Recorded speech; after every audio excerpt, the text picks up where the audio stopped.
აბა დილა მშვიდობისა ყველას, ვიწყებთ საქმიან დილას BMG-ს გუნდი ტელეპირველზე იქოქება თქვენთვის. ბახმაროში ამ შაბათ-კვირას უკვე თოვდა არც დედაქალაქში იყო სითბო, თბილისობაც აღინიშნა ამ უქმეებზე. დაზაფაჩულიას ახალი ბიზნესი ის მეგობართან და პარტნიორთან შიოხეცურიანთან ერთად კალათბურთის სპორტულ კლუბ დინამოს მეპატრონეები გახდნენ. ფაჩულია თანამშრომლობისთვის მადლობას საქართველოს ბანკს უხდის, დანარჩენს ყველაფერს შიოხეცურიანი გვეტყვის სტუდიაში. აჭარის ავტონომიის პირველმა პირმა ჭადრაკის მსოფლიო ოლიმპიადის დახურვის ცერემონიალზე რუსეთის ნაკრებს აბატონო საქართველოს რუკა გადასცა. ცალკე აღნიშნვის ღირსია ოლიმპიადის სუპერგემოვნებით შესრულებული გახსნის და დახურვის ცერემონიალი. პრომეთეს მღვიმეში კი ტუალეტი, მთელი ზაფხული რემონტში იყო, სათაფლიაში არ მოდის წყალი, ტურისტულ ლოკაციებზე არ არის Wi-Fi. ახალგაზრდა გიდების ასოციაცია და ტურისტული კომპანიები თავდაყირა აყენებენ ქუთაისის ტურიზმის მესვეურების წარმოდგენებს არსებულ პირობებზე. მთავრობამ 110 მილიონი ლარის სახელმწიფო ქონება გაყიდა და 64 მილიონის ინვესტიციებსაც ელოდება ზემით. ქობულია პრივატიზაციის ძალიან აგრესიულ გეგმაზე საუბრობს, მაგრამ 2019 წელს პრივატიზაციიდან 60 მილიონს ელოდებიან. ან და შეცვლიან ბიუჯეტს და მთავრობის პრივატიზაციის საფასური დოლარში 23 მილიონია. მე ხანაგებო ძალიან ცოტა ამხანაგებო, ცოტა. მეტი ღირს ნამდვილად ქართული ამბიცია. ფინანსთა მინისტრი ივანე მაჭავარიანი საერთაშორისო სავალუტო ფონდისა და მსოფლიო ბანკის წლიურ შეხვედრებზე მიიღებს მონაწილეობას, რომელიც 8-14 ოქტომბერს ინდონეზიაში კუნძულ ბალიზე იმართება. რა მაგრა უმართლებს ვანო მაჭავარიანს თან IMF-ი, თან მსოფლიო ბანკი და თან ბალიზე. Toyota ავტომობილების ძრავში არსებული პრობლემების გამო მსოფლიოს სხვადასხვა ქვეყნებიდან, მათ შორის საქართველოდან 2.430.000-ზე მეტ ჰიბრიდულ ავტომობილს გაიწვევს. საუბარია პრიუსისა და აურუსის მოდელის ავტომობილებზე, რომლებიც 2008 წლის ოქტომბერსა და 2014 წლის ნოემბერს შორის პერიოდში არის გამოშვებული. სააგენტო აწარმოეს საქართველოში, Volvo-ს წარმოების ირანიდან საქართველოში გადმოტანას შესთავაზებს. ეს არის საკმაოდ საინტერესო შეთავაზება და იდეა. და აი ასე, საქართველოს 23 ჩოგანი ყავს რენკინგში, ნიკოლოზ ბასილაშვილმა პეკინში ჩინეთის პირველობის ჩემპიონატის ფინალურ შეხვედრაში მსოფლიოს მეოთხე ჩოგანი, არგენტინელი ხუან მარტინ დელ პოლტრო საკმაოდ დაძაბულ ბრძოლაში მიუხედავად 2 სეტისა დაამარცხა. გასულ წელს ამ ტურნირის გამარჯვებული რაფაელ ნადალი იყო. ბასილაშვილი ამ გამარჯვებით $723,320 და 500 ფულას მიიღებს, რისაც მსოფლიო რეიტინგში მისთვის რეკორდულ 23 ადგილზე გადაინაცვლებს. საუკეთესო წელი აქვს და ჩვენ გვაქვს ნიკოლოზ ბასილაშვილთან ერთად. სულ რამდენიმე კვირის წინ ჰამბურგში გერმანიის ღია პირველობის ტურნირზეც გაიმარჯვა. ალბათ ყველაზე ბედნიერი ვიქნებით თუ ყოველ დღე, ორშაბათობით მაინც ესეთი ამბებით გავხსნით თქვენთვის საქმიან დილას და ბიზნეს სიახლეებს. წარმატებებით და მადლობა ნიკოლოზ ბასილაშვილს იმ საოცარი შრომისთვის და გარჯისთვის, რასაც იგი დღენიადა გაკეთებს. ესეთი მაღალი რანგის ჩოგბურთელი, რომელიც უკვე დამსახურებულად 23 ჩოგანია მსოფლიოს საუკეთესო ჩოგბურთელებს შორის საქართველოს ჯერ არ ჰყოლია. წარმატებები ნიკა ბასილაშვილს.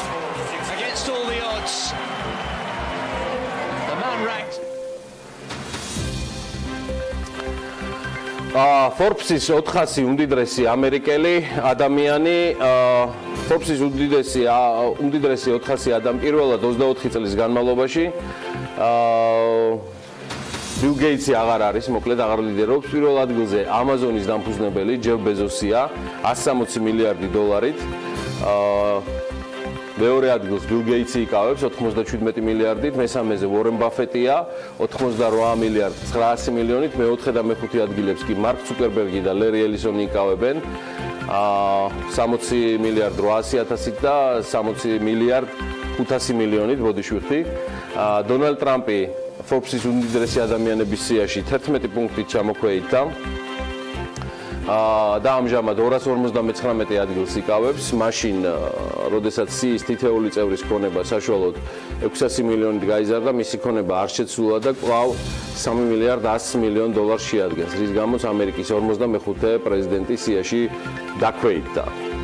Forbes-ის განახლებული სიის ყველაზე ახალგაზრდა წევრი, Snapchat-ის დამფუძნებელი 28 წლის ევან შპიგელია, მისი ქონება უკვე 2 მილიარდ 300 მილიონი დოლარია და აჭარბებს კიდეც, იგი 354 ადგილზეა. Forbes-ის სიის უხუცესი კვლავ 95 წლის სამნე Redstone-ია. Redstone, რომელიც 4 მილიარდ 800 მილიონს ფლობს თავის ოჯახთან ერთად, მას მფლობელობაში ისეთი კორპორაციები და კომპანიებია, როგორც CBS Corporation და Viacom. ყველაზე დიდი დანაკარგი აგერ თქვენთვის კარგად ნაცნობმა ჯორჯ სოროსმა განიცადა.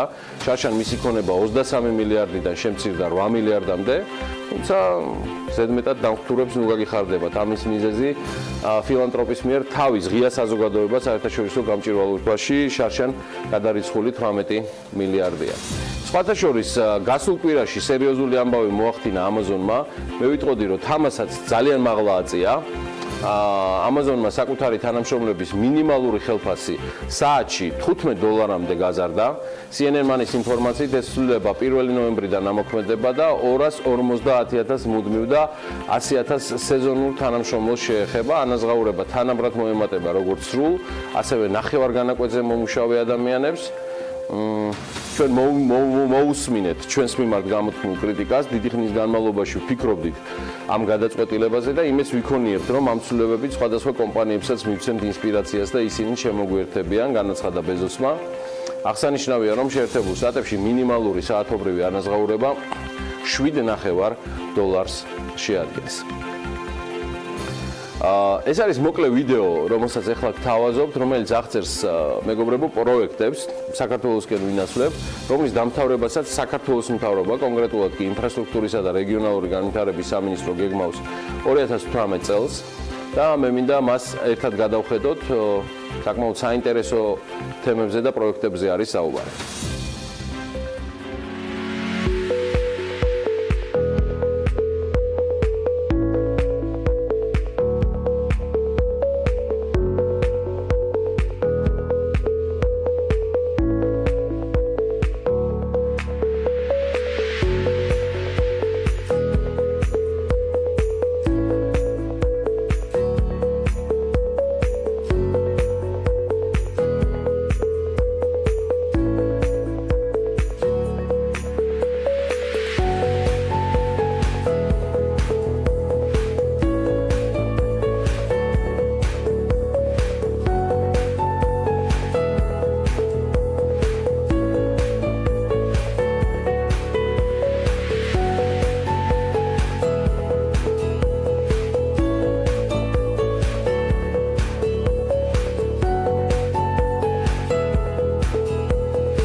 კიდევ ერთ პროექტზე, რომელსაც სახელმწიფო არ ახორციელებს, ეს ეხება უკვე მწვანე კონცხზე დაგეგმილ მშენებლობას, რომელსაც საზოგადოების ნაწილში პროტესტსაც იწვევს. პროექტი კომპანია Elite Construction Group-ის დაკვეთით ქალაქ პროექტმა შეასრულა. ეს კომპანია არსებობს რეესტრის ამონაწერით Elite Construction Group-ი 2017 წლის აგვისტოშია დარეგისტრირებული და მისი 100%-იანი წილის მფლობელი დაჩი ჩაგანავა გახლავთ, ხოლო დირექტორი ლერი ბოლქვაძეა.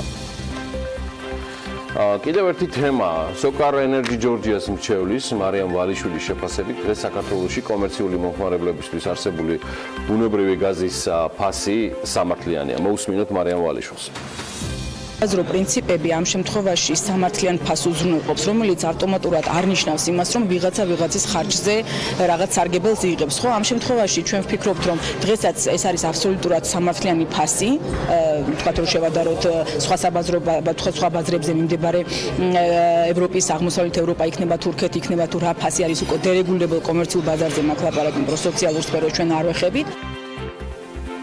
შეგახსენებთ, რომ მიმდინარე წლის აგვისტოში კომერციული სექტორისთვის 1 კუბური მეტრი ბუნებრივი გაზის ფასი 75-დან 90.5 თეთრამდე გაიზარდა.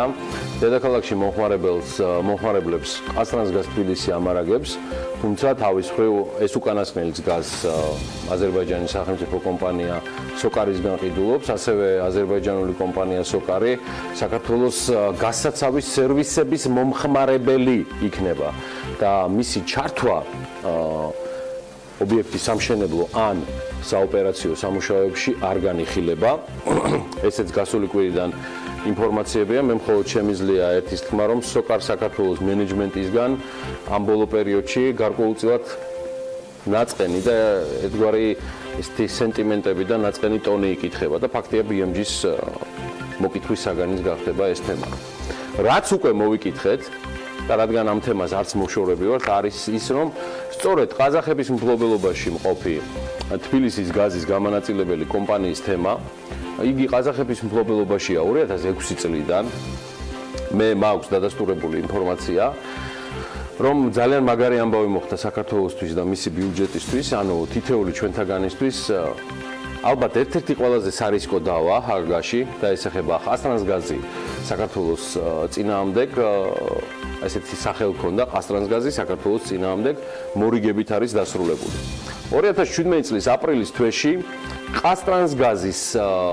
ყაზტრანსგაზმა, რომელიც ყაზახეთის ძირითადი გაზ ენერგეტიკული და გაზოსატრანსპორტო სახელმწიფო კომპანიაა, საქართველოს მთავრობას საერთაშორისო არბიტრაჟში უცივლა საუბარი ამ სიტრალზე და დავისაგანი იყო თბილისის გამანაწილებელ კომპანია ყაზტრანსგაზ თბილისში განხორციელებული ინვესტიციების 130 მილიონი დოლარის უკან დაბრუნება და დამატებით ზემოდან კიდევ ზარალის 50 მილიონი დოლარით მოთხოვნა. ანუ მარტივად რომ ვთქვათ, ეს დეტალებზე კიდე მოგვიანებით და სხვა დროსაც ვისაუბრებთ, ცხადია წაგების შემთხვევაში და მე ვიცი რომ ყაზახების პოზიცია საკმაოდ მომყარი იყო, დაახლოებით 9 მილიარდ ლარიან გადასახადს აუცდით თითოეული ჩვენთაგანი, ანუ საქართველოს ბიუჯეტი. ეხლა მოდი ცოტა ისტორიასაც გადავხედოთ, რა ობიექტს და რომელ ობიექტს ეხება ეს ამბავი. ეს არის ჯერ კიდევ 1956 წელს შექმნილი და დაარსებული თბილგაზი, რომელიც სრულად კერძო საკუთრებაში გადავიდა. და იგი ყაზტრანსგაზმა 2006 წელს 12.5 მილიონ დოლარად შეიძინა. მათ 2011 წლამდე თბილისის გაზგამანაწილებელ ქსელში 82 მილიონი ლარის ინვესტიცია უნდა გაეხორციელებინათ და მოეხდინათ ქსელის გამრიცხველიანება და გაზის დანაკარგები 78%-დან 10%-მდე უნდა შემცირებულიყო. 2011 წლიდან დაგეგმილი იყო და ვალდებულებაშიც ეწერა მოგებაზე გასვლა, 2015-დან კი ინვესტიციების მიღების დაწყება იგეგმებოდა. აი ეს იყო ყაზახური მხარის ვალდებულება, რომლის შესრულება კომპანიის გაყიდვიდან 3 წელიწადში დადგა კითხვის ნიშნის ქვეშ. 2009 წლიდან ყაზახურმა კომპანიამ ყაზტრანსგაზ თბილისის მართვა დაკარგა და ამის მიზეზი 80 მილიონიანი დავალიანების დაგროვება გახდა, რის გამოც 2010 წლიდან ყაზახურ კომპანიას საქართველოს მთავრობის მიერ დანიშნული დროებითი მართველი ხელმძღვანელობს. რა პოზიციები ჰქონდა და რის საფუძველზე ითხოვდა ყაზახური მხარე კომპენსაციას? ყაზტრანსგაზის, ანუ ყაზახების მტკიცებით დაირღვა 94 წლის ქარტიის, ენერგოქარტიის საქართველოს მთავრობასა და ყაზახეთის რესპუბლიკის მთავრობას შორის გაფორმებული ინვესტიციების წახალისებისა და ურთიერთდაცვის შესახებ 96 წელს გაფორმებული შეთანხმებისა და ასევე საინვესტიციო საქმიანობის ხელშეწყობის გარანტიების შესახებ საქართველოს კანონის დებულებები. ამ ყველაფრის საფუძველზე მოსარჩელე არაპირდაპირი ექსპროპრიაციისა და სამართლიანი და თანასწორი მოპყრობის დარღვევის ფაქტის დადგენას ითხოვდა და მიყენებული ზარალის სახით, ნახეთ, თანხა რასაც ითხოვდნენ ყაზახები ჩვენგან 187 მილიონ 902.000 დოლარის ანაზღაურებას თხოვდა და ითხოვდა საქართველოსგან, ქვეყნისგან, მისი ბიუჯეტისგან. მოკლედ, ძალიან მაგარი ამბავია, რომ ეს თემაც ამოწურულია შარიც რომელიც როგორც გითხარით, საქართველოს ბიუჯეტს და თითოეულ ჩვენთაგანს 9 მილიარდიან გადახდას უხადდა. მე პირადად აი მართლა ძალიან გახარებული ვარ, რადგან ნებისმიერ შემთხვევაში არსებობდა დიდი რისკები, რომ ჰააგის სასამართლოსთვის ამ თანხის გადახდა საქართველოს დაეკისრებოდა. BMG-სგან ეს ამ თემის მოკითხვის მხოლოდ და გავცობის მხოლოდ დასაწყისია, ან ჩვენ მაგძელებთ მასზე მუშაობას და ყოველ დღე უამრავ სიახლესაც შემოგთავაზებთ. ჩვენი ინფორმაციით, რაც საუბარში, სხვათა შორის სახელმწიფო სააგენტო აწარმოეს საქართველოში დირექტორმა მიხეილ ხიდურელმას დაადასტურა, ის თავის გუნდთან ერთად შვედურ ავტოგიგანტთან ვოლვოსთან არსებული საწარმოო საშუალებების ირანიდან საქართველოში გადმოტანის შეთავაზებას გეგმავს. ეს არის სრულიად ლოგიკური შეთავაზება სახელმწიფოს უпростоრად. სახელმწიფო სააგენტო აწარმოეს საქართველოს მხრიდან და რაც ყველაზე მნიშვნელოვანია, ეს არის საქართველოს საკმაოდ პროაქტიული პოზიცია ისარგებლოს სხვადასხვა სანქციების მთელი კასკადით, რომელიც სამეზობლოში არსებული ქვეყნებისთვის არის დაწესებული. სააგენტოს პოზიცია ცალსახად მოსაწონია და იმედია საკმაოდ რთული მოლაპარაკებები, რომელიც ჯერ მხოლოდ იწყება, საქართველოსთვის წარმატებულად დასრულდება. უფრო მეტ დეტალს ამ თემაზე სულ მალე ვებგვერდზე, ცხადია, BMG-ზე იხილავთ და დათქვებით უფრო დეტალური ინფორმაცია. და აქვე მინდა ცალსახად თქვა ერთი დეტალი სამთავრობო PR სამსახურების გასაგონად, რომ ნამდვილად არ არის და არ იქნება მათი ტრადიციული და აფილირებული მედია პლატფორმების მსგავსი კომფორტის ზონა BMG. მიღმა იმისა, რომ სრულიად არ ვცემ პატივს მათ განსწავლულობას ეკონომიკასა და ბიზნესში, მაქვს დასაბუთებული ეჭვი, რომ ძალიან შორს ხართ კომუნიკაციების ელემენტარულ უნარებთან. ხო და ვინც ეს საკუთარ თავზე მიიღო და ასეთები მრავლად ხართ. და იმდენად მრავლად, რომ თქვენმა დაფინანსებამ საქართველოს მოქალაქეების ხარჯზე 50 მილიონს გადააჭარბა, აი ყველაზე დიდი ჭიქით შეუძლია უმაღლესი ხარისხის ქართული ცივი წყალი მიიღოს. ვიზე ვუმბნობ? და მოგიყვებით. ადრეს მოგიყევით, რაც ჯერ კიდევ კვირიკაშვილის მთავრობის დროს მოხდა ამ კონკრეტულ სააგენტოს და ცალკეულ კონტრაქტებზე ჩვენ შორის და არც უახლოეს მომავალში დაგზარდებით შეხსენებისთვის. ჩვენს გვაქვს კიდევ კარგი და პოზიტიური ამბავი და შედარებით პოზიტიური დინამიკაც და ამ ამბავში ტვირთბრუნვასთან დაკავშირებით, რომელიც შედარებით არის გაპოზიტიურებული. და ვიდრე ბიზნეს სიახლეებს გაგვაცნობს, ამ თემაზეც ვიხმობ ანა ლაპიაშვილს. ანა, დილამშვიდობის. დილამშვიდობის, გიორგი. საქართველოს გადაეჩვიე მაგ ლოკაციას, როგორ გზნობდი თავს პარასკევ დღეს? არის ჩვეულებრივად და მე მგონი მაყურებლის დაჟინებული მოთხოვნით მოგვიწევს, რომ ხშირად ვცვალოთ ხოლმე ეს ადგილები, იმიტომ რომ ძალიან საინტერესო გამოდის შენი განსაკუთრებით ამის პროგნოზის წარდგენა. მაყურებლების რომ მათაც დავითანხმებთ. აი, ბურდომ დაგვიდასტურა. მოკლედ, ძალიან შენ აქეთ გადმოინაცვლებ და ამითის პროგნოზსაც ასე განსაკუთრებულად და გამორჩეულად გაგვაცნობ. გამოვეხმარები მეხლანდელ და მიმდინარე საკითხს. საქართველოს დერეფანში ტვირთბრუნვის შემცირების ტენდენცია შეჩერებულია. წლის 8 თვეში ქვეყანაში გადაზიდული ტვირთების მოცულობამ 25.5 მილიონი ტონა შეადგინა, რაც გასული წლის ამავე პერიოდის მაჩვენებლის ტოლია. თუმცა ის 2016 წლის მაჩვენებელს მაინც ჩამოუვარდება სულ რაღაც 800.000 ტონით. საქართველოს დერეფანში ტვირთბრუნვა, ანა, ვიცით ორთავე, მოდიდი დარჩი ჩვენთან ერთად და ერთად წარვადგინოთ ეს გრაფიკი.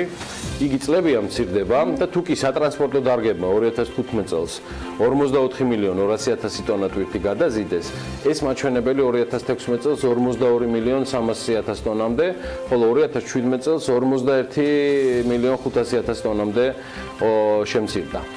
შემცირებულია საზღვაო ნავსადგურებსა და საზღვაო პორტებში გადამუშავებული ტვირთების მოცულობა და მან წლის პირველ 8 თვეში 10 მილიონ ტონას ოდნავ გადააჭარბა და ნაცვლად გასული წლის ანალოგიური 10 მილიონ 700.000 გარანტირებული ტონისა გადაზიდვებში. საზღვაო ტერმინალებშიც ტვირთების გამომუშავება კლების ტენდენციას აჩვენებს. 2015 წელს პორტებმა 19 მილიონ 200.000 ტონა ტვირთი გადაამუშავეს, 2016-ში ეს მაჩვენებელი 17 მილიონ 600.000 ტონამდე შემცირდა, ხოლო 2017-ში 16 მილიონ 300.000-მდე.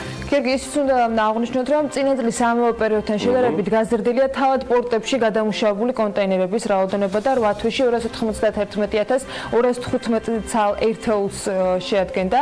სატრანსპორტო დარგებიდან გადაზიდული ტვირთების მოცულობა კი მხოლოდ საავტომობილო შემთხვევაში არის გაზრდილი და ამავე პერიოდში 18,700,000 ტონას შეადგენს.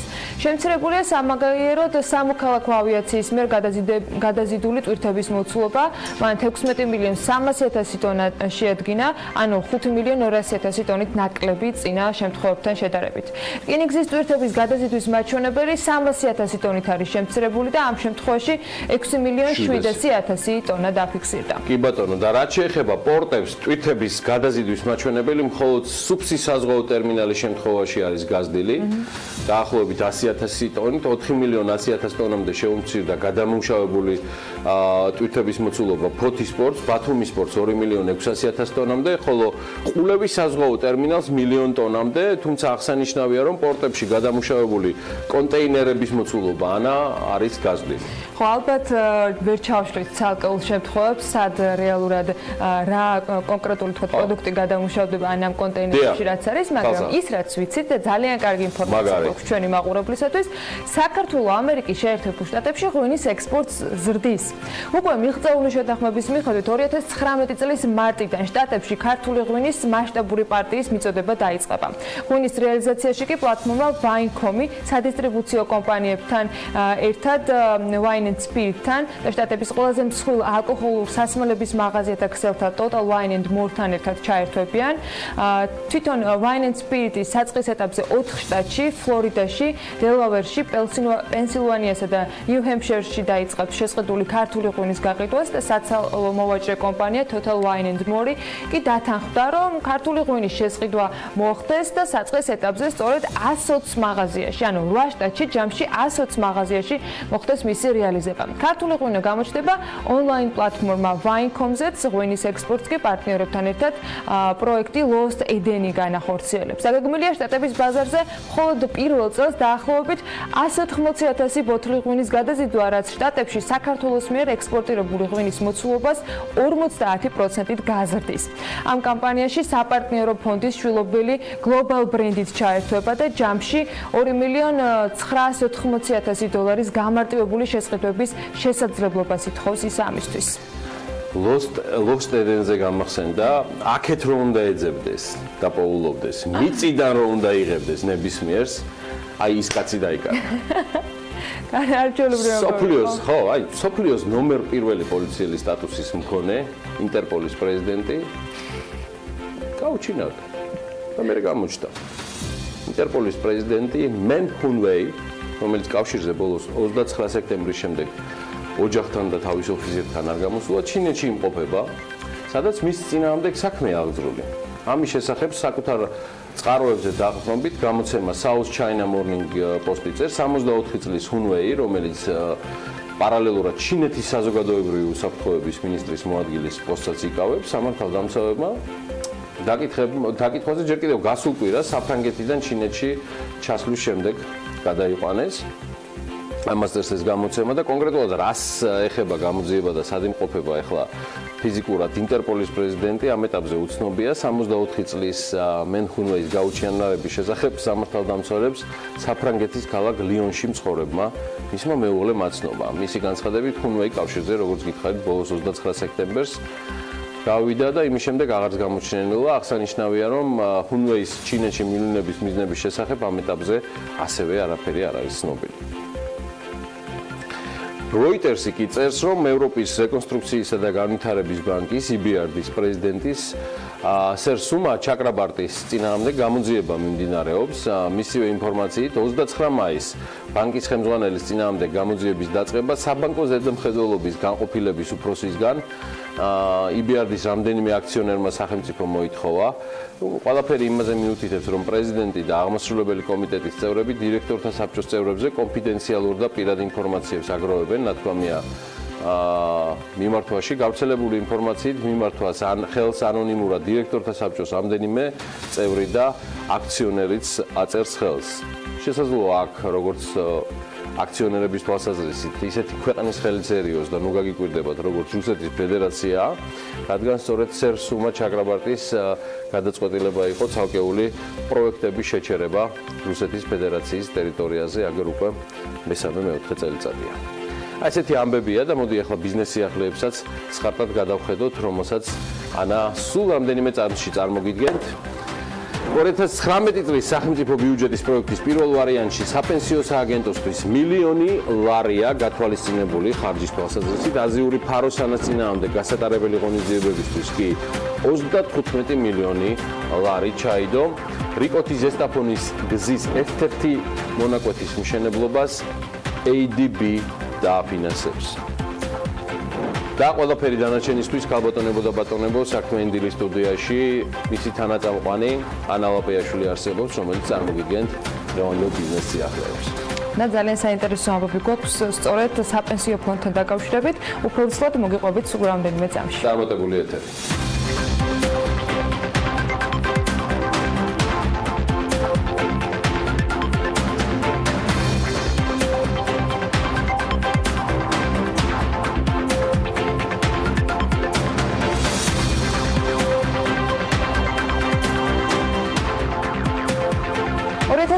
წლის სახელმწიფო ბიუჯეტის პროექტის პირველ ვარიანტში საპენსიო სააგენტოსათვის მილიონი ლარია გათვალისწინებული. ბიუჯეტის პროექტში სააგენტოს საშტატო ნუსხა ჯერჯერობით მითითებული არ არის. საპენსიო სააგენტო დაგროვებითი საპენსიო სისტემის რეფორმის ფარგლებში რამდენიმე თვის წინ შეიქმნა და მის დირექტორად სექტემბერში ლევან სურგულაძე დაენიშნა. სააგენტოს სამეთვალყურეო საბჭომ სურგულაძეს სააგენტოს ხელმძღვანელის თანამდებობაზე კანონის თანახმად კონკურსის წესით შეარჩია. სააგენტოს დირექტორის თანამდებობრივი სარგო კი 10,000 ლარიდან 15,000 ლარამდეა განსაზღვრული. სწორედ მას დაუკავშირდა BMG და საპენსიო სააგენტოს დირექტორის განცხადებით, სააგენტოს 2019 წლის დაფინანსება, რომელიც მომავალი წლის ბიუჯეტის პროექტის პირველ ვარიანტში 1 მილიონით არის განსაზღვრული, სავარაუდოდ შეიცვლება. BMG სურგულაძემ ასევე უთხრა, რომ მომავალი წლის მთავარი ფინანსური დოკუმენტის პირველი ვარიანტის შედგენისას ის სააგენტოს დირექტორად არ იყო დანიშნული, ამიტომ მილიონი ლარით საპენსიო სააგენტოს დაფინანსებაზე მისთვის ცნობილი მოგვიანებით გახდა. სურგულაძე არ აკონკრეტებს მოითხოვს თუ არა სააგენტოსთვის მილიონ ლარზე მეტ თანხას და ის ამბობს, რომ დამტკიცებულია სააგენტოს 2018 წლის ბიუჯეტი. 2019 წლის ბიუჯეტის პროექტის პირველ ვარიანტში აზიური ფაროსანას წინააღმდეგ გასატარებელი ღონისძიებებისათვის კი 35 მილიონი ლარია გათვალისწინებული. მომავალი წლის მთავარი ფინანსური დოკუმენტის პროექტის მიხედვით 2019 წელს გარემოს დაცვისა და სოფლის მეურნეობის სამინისტროსთვის 298 მილიონ 100,000 ლარი გამოიყოფა, რაც დაახლოებით 25 მილიონი ლარით მეტია წლევანდელ ბიუჯეტთან შედარებით. რიკოთი ზესტაფონის გზის ერთ-ერთი ურთულესი მონაკვეთის მშენებლობას ADB დააფინანსებს. საუბარია ხევიუბისას მონაკვეთზე შეთანხმება 255 მილიონ ევროს ცდება და შეღავათიანი ფინანსური რესურსის გამოყოფას აღმოსავლეთ-დასავლეთის ჩქაროსნულ ავტომაგისტრალზე ხევისა და უბისას შორის 12 კილომეტრიანი ორმხრივი 4-გზოლიანი გზის მშენებლობას ითვალისწინებს.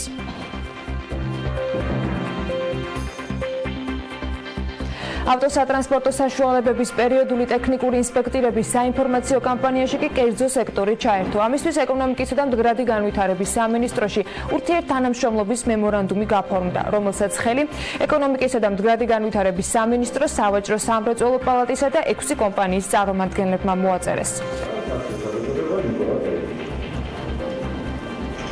სააგენტო აწარმოეს საქართველოში ხელმძღვანელმა BMG-სთან საუბარში რამდენიმე ახალი პროგრამა დაანონსა, რომლის განხორციელებასაც უწყება უახლოეს პერიოდში გეგმავს, მათ შორის როგორც პროფესიული გადამზადების კურსები, ასევე თანადაფინანსების ახალი კომპონენტებია. მიხეილ ხიდურელი ამბობს, რომ სააგენტო ინვესტორებს სხვადასხვა სერვისებს თავაზობს, რომელიც ერთი ფანჯრის პრინციპზეა დაფუძნებული და ის აღნიშნავს, რომ ახალ პაკეტს საინვესტიციო ხელშეწყობის პაკეტი ეწოდება და ის სამუშაო ძალის გადამზადებას მოემსახურება არა მხოლოდ იმ სექტორში, რომელ სექტორსაც ინვესტორი მოითხოვს, არამედ იქაც, რომელიც საქართველოსთვის პრიორიტეტულია. Silk Road ჯგუფს, Silk Tech ჯგუფს საპარტნიორო ფონდს და P4-თან ერთად მემორანდუმი გაფორმდა, რომელიც საქართველოში გრაფენის ბატარეების და გრაფენის ენერგიის საცავი ტექნოლოგიების საწარმოო საოპერაციო ცენტრის დაფუძნების პრინციპებს ითვალისწინებს. P4-ი ჩართულია ახალი საწარმოო სიმძლავრეების მოწყობაში მდგრადი ეკოლოგიურად სუფთა მაღალტექნოლოგიური ენერგეტიკის განვითარების მიზნით. საქართველოს პლასტიკის პარკების ბიოდეგრადირებადი პარკებით ჩანაცვლებას იწყებს 1 ოქტომბრიდან 15 მიკრონზე ნაკლები სისქის პლასტიკის პარკების წარმოება, იმპორტი და რეალიზაცია აიკრძალა. ახალი რეგულაციის ეფექტიანი ამოქმედების საკითხზე კი გარემოს დაცვის და სოფლის მეურნეობის სამინისტროში გამართულ შეხვედრაზე იმსჯელეს, რომელსაც ბიზნესამბების და დისტრიბუტორთა ასოციაციაში გაწევრიანებული კომპანიების წარმომადგენლები ესწრებოდნენ. როგორც ბიზნესამბების მოადგილემ აღნიშნა, ნარჩენების მართვასთან დაკავშირებული ბევრი რეგულაცია არსებობს, რომელიც საერთაშორისო ვალდებულებებიდან გამომდინარე უახლოეს პერიოდში ძალაში შევა და შესაბამისად ბიზნესს ამ ყველაფერზე გადაწყობა მოუხდება. თელავში დათო თურქესტანიშვილმა, რომელიც პოლონეთში ცნობილი რესტორნის რუსიკოს მფლობელია, ბაბუის სახელობის შატო და მარანი ააშენა. BMG-სთანის ამბობს, რომ სასტუმრო სიმბოლურად ელიზბარ 1918-ის სახელით ფუნქციონირებს და ერთდროულად 20-მდე ადამიანის მომსახურება შეძლებს. ბუტიკის ტიპის სასტუმროში 7 ნომერი მოეწყობა და ნომრის ღირებულება 150-დან 200 ევრომდე იქნება. უქმეებზე დედაქალაქში თბილისობის ყოველწლიური ფესტივალი ჩატარდა. ქალაქში 2 დღით ძველი თბილისური ატმოსფეროს სტუმრებისათვის შექმნა სხვადასხვა დაწესებულებები. ერთიანად ცდილობდნენ. ერთ-ერთი ასეთი კი კაფე ნაისრუმ ბრასერია იყო, რომელმაც ეს ატმოსფერო ვაკეში შექმნა. რა აქტივობებით იყო დატვირთული ნაისრუმ ბრასერიას თბილისობა, ანუკა ჯოხაძე მოგვიყვება.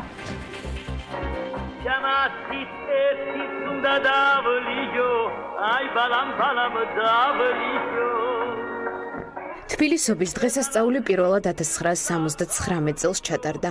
მისი უმთავრესი მიზანი დედაქალაქში წარსულისა და აწმყოს თანხვედრა იყო. იმ დროს ღვინობისთვის უკანასკნელ შაბათ-კვირას ძველი თბილისი ცოცხლდებოდა. ისმოდა არღანის ხმა, შეხვდებოდით ყარაჩოღელებსა და კინტოებს.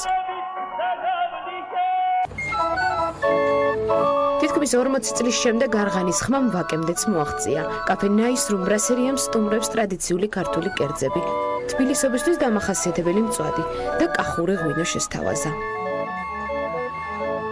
დღეს არის ეს რაღაცა, არა ქართული რაღაცა, მარტო ქართული. всё, დღეს არანაირი ფოკუსები, არანაირი რაღაც მაიმონობები, დღეს წმინდა ქართული დღე არის ჩვენთან და გავამეორეთ ალბათ. კი, რა თქმა უნდა, შევხედოთ ახლა რა გამოგვივიდა. ხალხი რა იტყვის, ღვინო მომეწი. შევხედოთ ხალხი რა იტყვის და ნუ აქედან გამომდინარე კიდევ იმოძრავებთ. სავარაუდოდ იქნება ბევრი რაღაცა. ტრადიციულ კერძებთან ერთად ბრასერიაში მისული სტუმრებისთვის თბილისობისთვის დამახასიათებელი ატმოსფერო ანსამბლ ივერონის მრავალჟამიერმა და ქართულმა ცეკვებმა დააგვირგვინა.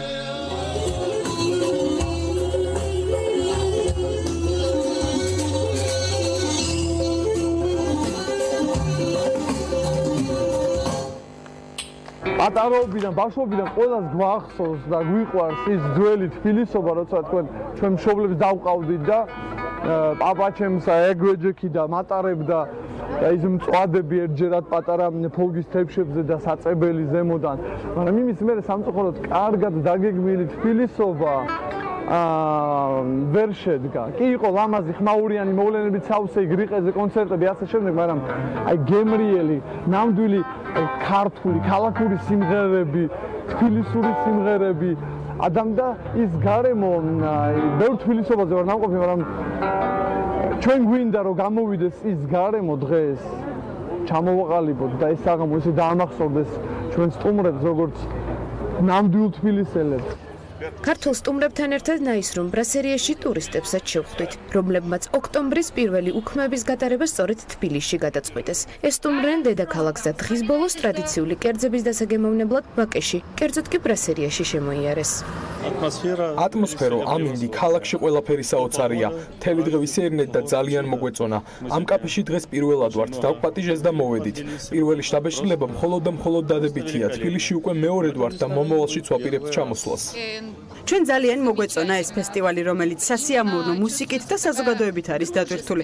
ხალხი ძალიან მეგობრულია, იგრძნობა ის, თუ როგორ დადებითად არიან ისინი ჩვენს მიმართ განწყობილები. რაც შეეხება კაფეს, პირველ რიგში მისი ინტერიერი ძალიან განსხვავებულია. იგრძნობა ძველი სტილი, რაც ჩვენ ძალიან მოგწონს. თბილისური საღამო ნაისრომ ბრასერიაში გვიანობამდე გაგრძელდა. სტუმრებმა მონაწილეობა სხვადასხვა წამახალისებელ აქტივობებში მიიღეს. გათამაშდა პრიზებიც. როგორც კაფეს მენეჯმენტი აანონსებს, თბილისობის დღესასწაულის აღნიშვნას ნაისრომ ბრასერიაში ყოველწლიური ხასიათი ექნება და ძველ თბილისთან ერთად არღანის ხმა ვაკეშიც ყოველწლიურად გაჟღერდება.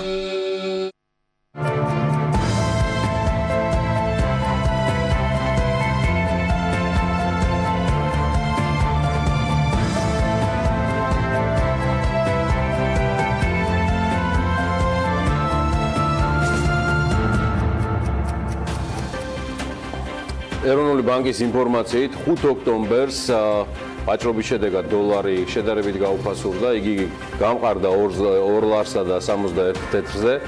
გაუფასურებულია ევრო, მის შესაძენად 3 ლარის გარდა კიდევ 1 თეთრსაც გამოგართმევენ.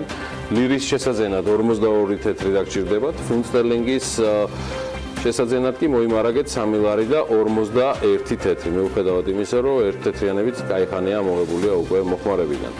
ამასობაში კი საქართველოს საფონდო ბირჟის კაპიტალიზაციას რამდენიმე თვიანი უბრალოდ ვარდნის შემდეგ, ჩემი ინფორმაციით გასული კვირის მიწურულს შედარებით ზრდა დაფიქსირა. როგორც გითხარით, ყველაფერი დანარჩენისთვის ამ თემაზე არსებობს და იარსებებს მომავალშიც ლევან თაღიაშვილი. ის გვეტყვის და საქმის კურსში ჩაგვაყენებს თუ რა ხდება საფონდო ბირჟასთან, მის ინდექსთან დაკავშირებით. საყოველთაო დელისტინგიზაცია დამთავრდა თუ არა, ეგეც მაინტერესებს. მოკლედ ლევან, დილამშვიდობის და გისმენთ. დილამშვიდობის. ნამდვილად ასეა, საბაზრო კაპიტალიზაცია მცირედით, მაგრამ მაინც გაიზარდა, თუმცა ამ ყველაფერზე მიმოხილვის ბოლოს გეტყვით, მანამდე კი ვიტყვი, რომ საუჭრო სესიების დროს მხოლოდ სააქციო საზოგადოება საქართველოს ბანკმა დადო 1 გარიგება, რის შედეგადაც 13 აქცია გაიყიდა, თითო 55 ლარად და შედეგად გარიგების ღირებულებამ 715 ლარი შეადგინა. სამწუხაროდ გარიგებების ნაწილი ამით ამოიწურა, რადგან არც ეროვნულ ვალუტაში და არც დოლარში საუჭრო სესიებისა თუ ეგრეთ წოდებული ფიქსინგის დროს არც ერთი გარიგება არ დადებულა. ის ინფორმაცია, რაც წინა კვირას მოგაწოდეთ, გულისხმობ 19 კომპანიის დელისტინგს საფონდო ბირჟიდან, როგორც ჩანს აისახა ინდექსზე და როგორც ეკრანზე ხედავთ, GSX-მა საკმაოდ მძიმე რეგრესი განიცადა, რაც გამოიხატება 33 პუნქტიან ვარდნაში. ჩვენთან სამწუხაროდ უნდა ვთქვათ, რომ სულ რამდენიმე თვეში გაზაფხულის შემდეგ ინდექსი 111 პუნქტითაა დაცემული, მაშინ როდესაც ამერიკაში Dow Jones-ის ინდექსი ისტორიულ მაქსიმუმზეა და მხოლოდ ერთ დღეში 2 ოქტომბერს მან 187 პუნქტით აიწია ზემოთ და 26915 პუნქტი შეადგინა.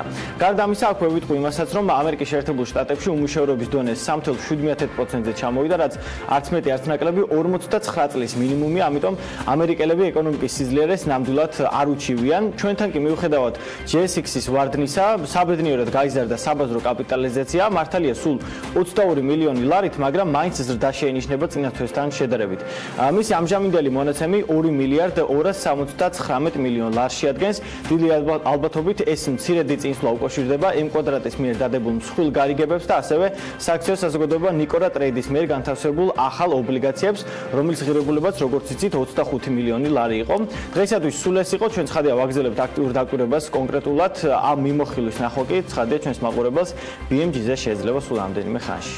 ლევანს მადლობა, ვინასწრებთ ანალაპიაშვილისკენ, გარემოს ეროვნული სააგენტოს ინფორმაცია და ამინდის პროგნოზი, ქალბატონებო და ბატონებო, ჯერჯერობით მხოლოდ დღევანდელ დღესთან დაკავშირებით 8 ოქტომბერს და დანარჩენზე ცოტა მოგვიანებით. ამინდის პროგნოზის სპონსორია SEU Development.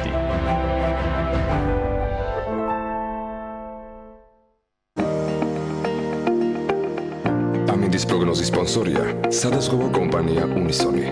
თავისუფალი დაზღვევა თქვენი სიმშვიდისათვის. გარემოს ეროვნული სააგენტოს ინფორმაციით, ამინდი საქართველოში ამიერკავკასიის ჩრდილო-აღმოსავლეთიდან მოქმედი ცივი და შავი ზღვის სამხრეთ-დასავლეთიდან გავრცელებული თბილი ჰაერის მასების ურთიერთქმედებით იქნება განპირობებული. მოსალოდნელია დროგამოშვებით ღრუბლიანობის მომატება, უმეტესად უნალიქოც ჩაევრის დღე და იქროლებს აღმოსავლეთის მიმართულების ქარი.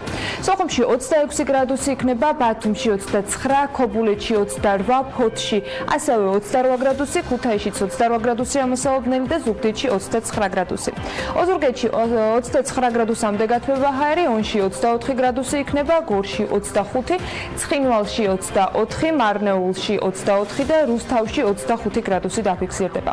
ახალციხეშიც მაქსიმალური ტემპერატურა მხოლოდ 24 გრადუსია მოსაოდნელი, ბორჯომშიც, ვაკურენში დღის განმავლობაში მხოლოდ 18 გრადუსი დაფიქსირდება, ახალქალაქში 17 და სტეფანწმინდაში 10 გრადუსი.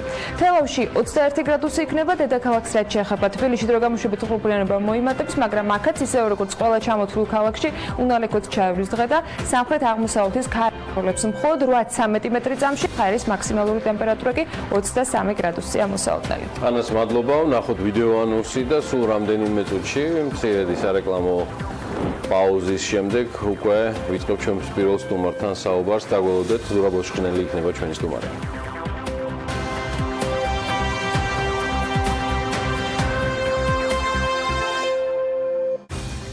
ოქტომბერს დილას საქმიანად იწყებენ ზურაბ ბოშხნელი, ნინო ენუქიძე, შიო ხეცურიანი, ცეზარ ჩოჩელი, საბა ბუაძე და ერეკლე ურუშაძე. დილა საქმიანია TV Pirveli-ზე.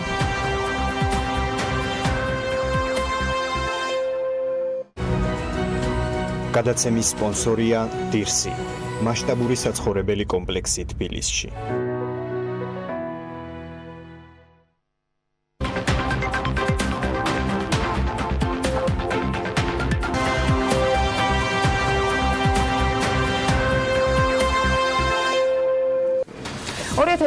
წლის 6 სექტემბერს თბილისის სახელმწიფო უნივერსიტეტის მედიისა და ტელეხელოვნების საზოგადოებრივ კოლეჯს პროფესიული საგანმანათლებლო დაწესებულებების ავტორიზაციის საბჭოს გადაწყვეტილებით 7 მოდულური პროფესიის პროგრამის განხორციელების უფლება 6 წლის ვადით მიენიჭა.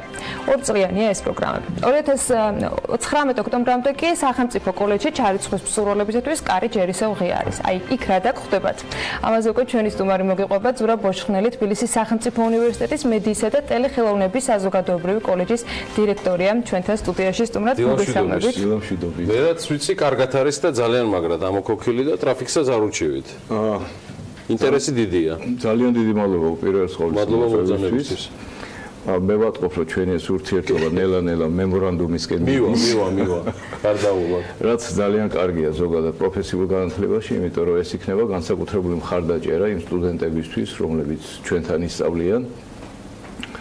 ყოველდღიური ზრუნვა, რომელსაც ისინი იგრძნობენ ტელეკომპანიების მხრიდან, იქნება მათი მოტივაციის, უფრო მეტი მოტივაციის საფუძველი, რასაკვირველია, როცა გრძნობ, რომ შენს უკან ვიღაც დგას, რომელმაც შეიძლება შენი, ასე ვთქვათ, სწავლა, მონდომება სიბეჯითე დააფასოს და უცბად კი არ აღმოჩნდეს შრომის ბაზარზე ესე მიგდებული სადღაც, არამედ ღირსეული ხელფასი გქონდეს და დასაქმდეს, ეს ძალიან მნიშვნელოვანია. ანუ ასეთ შემთხვევაში მე მიმაჩნია, რომ წარმოებისა და სასწავლო დაწესებულების ბმა არის ძალიან მნიშვნელოვანი.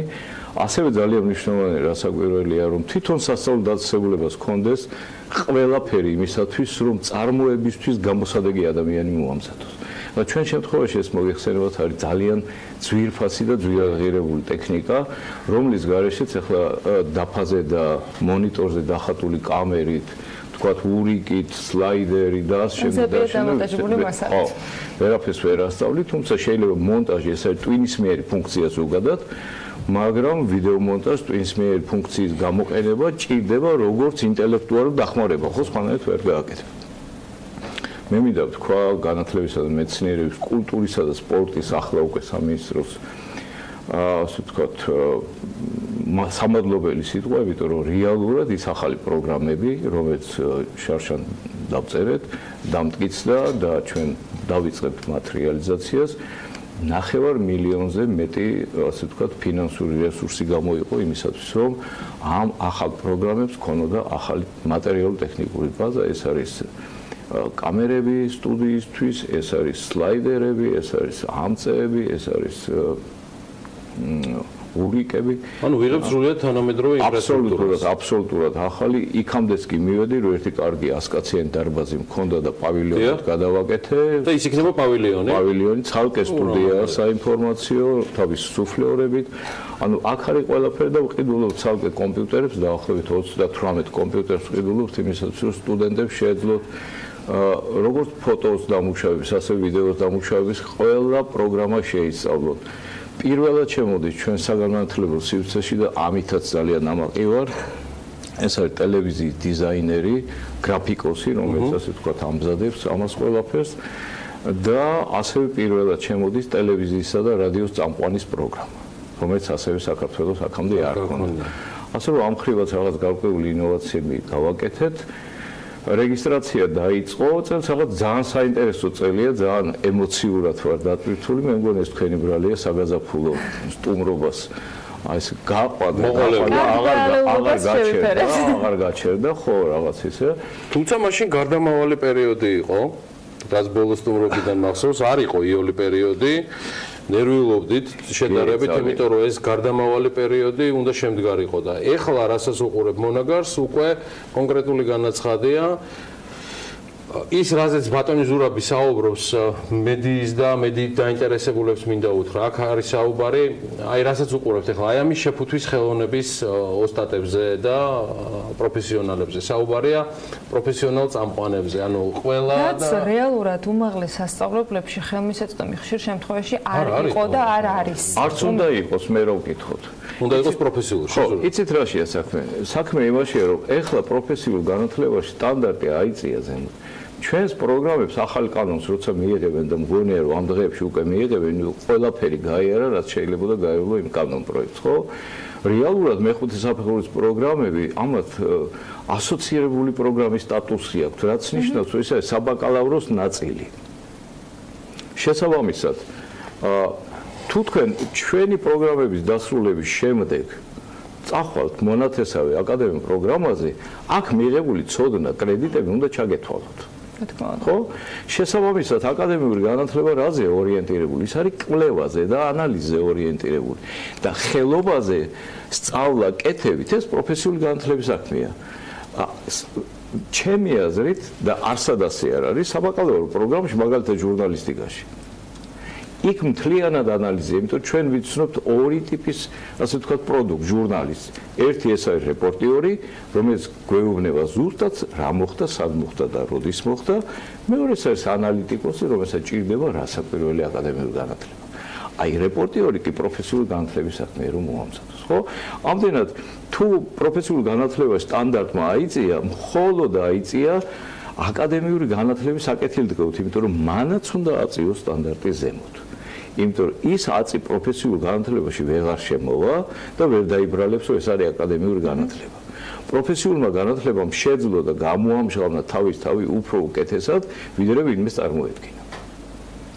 ეს არის ძალიან მნიშვნელოვანი, რაც საქართველოში ძალიან ძნელად, ძალიან ნელა, ძალიან რთულად, მაგრამ მაინც ადამიანის ტვინებამდე მიდის.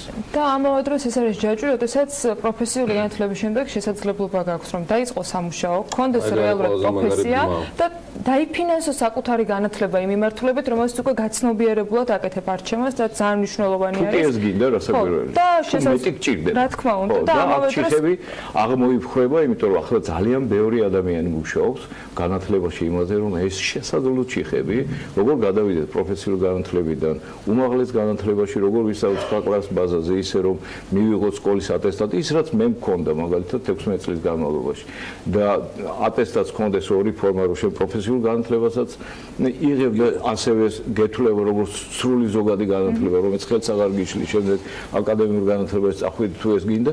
აი ახლა ამაზე ძალიან ბევრი მუშაობს და მე რაღაც ძალიან პოზიტიურად უყურებ, ვეღარ გეტყვი რომელი მინისტრია რიგით, მაგრამ აი ბატონ მიხეილ ბატიაშვილის მოსვლას რაღაცა განსაკუთრებული და ეს ენთუზიაზმი გაქვს. ხო, ეს მაქვს. მე ყოველ შემთხვევაში ამდენი წლის მანძილზე ეს დიდი ენთუზიაზმი მაინც არ მქონდა, ახლა რაღაცა ეს ოპტიმიზმი მიბრუნდება.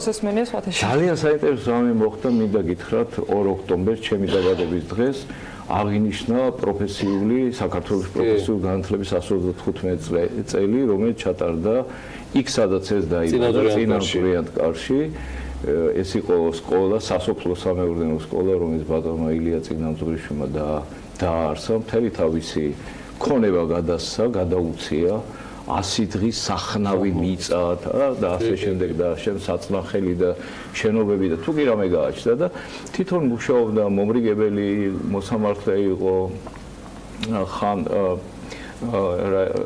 ნოტარიუსი და ასე შემდეგ, მაგრამ რაღაცა იცი თუ ხარ პროფესიულ განათლებაში, აი ამ ისტორიას როცა მოისმე, რაღაც მეტი ემოცია გემატება, იმიტომ რომ წარმოგიდგენთ 125 წლის შემდეგ აღინიშნა აი მისი, ასე ვთქვათ, ნაამაგარი ესე ფართო დაფასება. ხო, 8 წლის დაფასება და ყველა ვინც პროფესიულ განათლებაში ვართ, იქიდან ძალიან ის წამოვედით. მით უმეტეს თუ შენ ზურგზეა ის სკოლა, თუ შენი ნაფიქრალია, ხო, ეხლა ყოველ შემთხვევაში მე არ ვიცი რა იქნება 125 წლის შემდეგ, მაგრამ აი ის რომ კარგად გაკეთდა და იშვიათად კეთდება საქართველოში ესეთი ღონისძიებები, კარგად, აი მართლა ძალიან ღირსეულად გაკეთდა, ხო?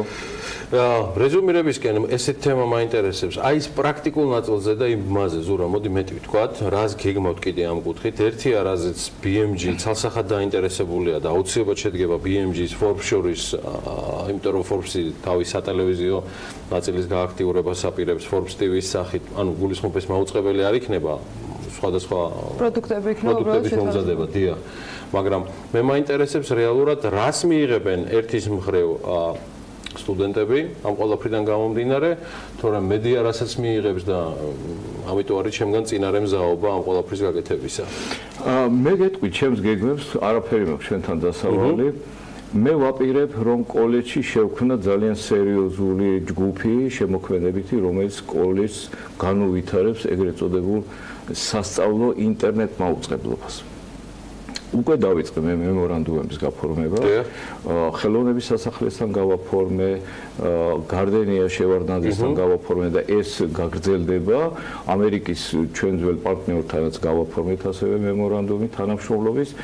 გულისხმობს ეს მემორანდუმები რას, რომ კანონით ახალი, რომელსაც მივიღეთ, ჩვენ გვექნება ეკონომიკური, ასე ვთქვათ, ეკონომიკური საქმიანობის უფლება, რაც იმას ნიშნავს თავისთავად, რომ მე შემიძლია ვიღო შეკვეთა, მომამზადო საპრეზენტაციო ფილმები, სტუდენტების ჩართულობით ცხადია, მომამზადო რეკლამა, გავაკეთო თქვა დოკუმენტური ფილმები და ასე შემდეგ, რაც თავისთავად მინიმუმ 25%-ით იაფი დაჯდება, რასაც იგივე ხარისხის პროდუქტს გააკეთებს ნებისმიერ სხვა სტუდია, იმიტომ რომ აქ იქნება სტუდენტების ჩართულობა და შესაბამისად სტუდენტების ჩართულობა იქნება ცხადია, შედარებით იაფი, მაგრამ პროდუქტი იქნება იგივე ხარისხის, იმიტომ რომ სათავეში იქნება ამ პროდუქტის წარმოებაში კვალიფიციური პედაგოგები, რომელსაც ჩვენ ვიწვევთ სხვადასხვა ტელევიზიებიდან, ასეთი გამოცდილება უკვე გქონდა. გავაკეთეთ გაეროს სოფლის მეურნეობის განვითარების პროგრამასთან ერთად გასულ წელს ეს ასეთი პროექტი და ძალიან კარგად იმუშავა, რაც იმის იმედს მაძლევს, რომ სტუდენტი ერთის მხრივ იღებს მეტ და მეტ კვალიფიკაციას, შესაბამისად ქმნის მისთვის ძალიან მნიშვნელოვან პორტფოლიოს, რომელთაც ის უფრო იოლად საქმდება და თვითონ კოლეჯი იწყებს პროდუქციის წარმოებას, რომლის ასე ვთქვათ, შემოსავლის ნაწილი ისევ კოლეჯის განვითარებას ხმარდება, ეს ხმარდება სტუდენტების მატერიალურ-ტექნიკური ბაზის განვითარებას ნაწილობრივ, ეს მოხმარდება იმ თანამშრომლობის ჰონორარებს, რომლებიც ამ პროექტში იქნებიან ჩართულები და ნებისმიერ ჩვენი პარტნიორისთვის, ვისთან თვითთანამშრომლობთ, ეს იქნება ცხადია ძალიან პროფესიული ურთიერთობა. ნუ ეხლა მეტი რა უნდა გააკეთოს სასწაულს. გარდა იმისა, რომ წარმატებები უნდა გისურვოთ. დიდი მადლობა. ზურა წარმატებები, ზურა ბოშნელი, თბილისის სახელმწიფო უნივერსიტეტის მედიისა და ტელეხელოვნების საზოგადოებრივი კოლეჯის დირექტორი. თქვენ კიდევ ბევრს მოისმენთ ამ კოლეჯის შესახებ ჩვენს ეთერებში. რეკლამაზე გავალთ, გავაცილებთ ზურაბს და მალე დაგიბრუნდებით.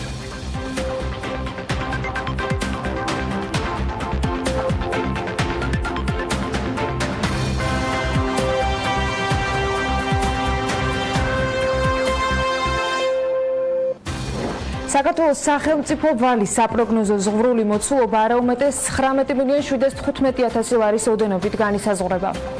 მომავალ წელს საქართველო 266,650,000 ლარის გრანტს მიიღებს.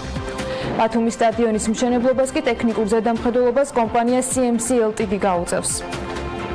ბიზნესი ახლებით დაუბრუნდით საქმიანი დილის ეთერში 2019 წლის ბოლოსთვის საქართველოს სახელმწიფო ვალის საპროგნოზო ზღვრული მოცულობა 19,715,000 ლარის ოდენობით განისაზღვრება. ამის შესახებ მომავალი წლისთვის ქვეყნის მთავარი ფინანსური დოკუმენტის პირველ ვარიანტში აღნიშნული. ბიუჯეტის პროექტის თანახმად სახელმწიფო საგარეო ვალის საპროგნოზო ზღვრული მოცულობა 15,315,000 ლარის ოდენობით არის განსაზღვრული, ხოლო სახელმწიფო საშინაო ვალის 4,400,000 ლარის ოდენობით. 2019 წლის ბიუჯეტის პროექტის მიხედვით მთავრობა 2,160,000,000 ლარის ვალის აღებას აპირებს, საიდანაც 500 მილიონი ფასიანი ქაღალდები, ანუ შიდა ვალია. მომავალი წლის ბიუჯეტში სახელმწიფო ვალის დაფარვისათვის გათვალისწინებულია 930 მილიონი ლარი. შესაბამისად, სახელმწიფო ვალის წმინდა ზრდა 1,230,000 ლარს შეადგენს.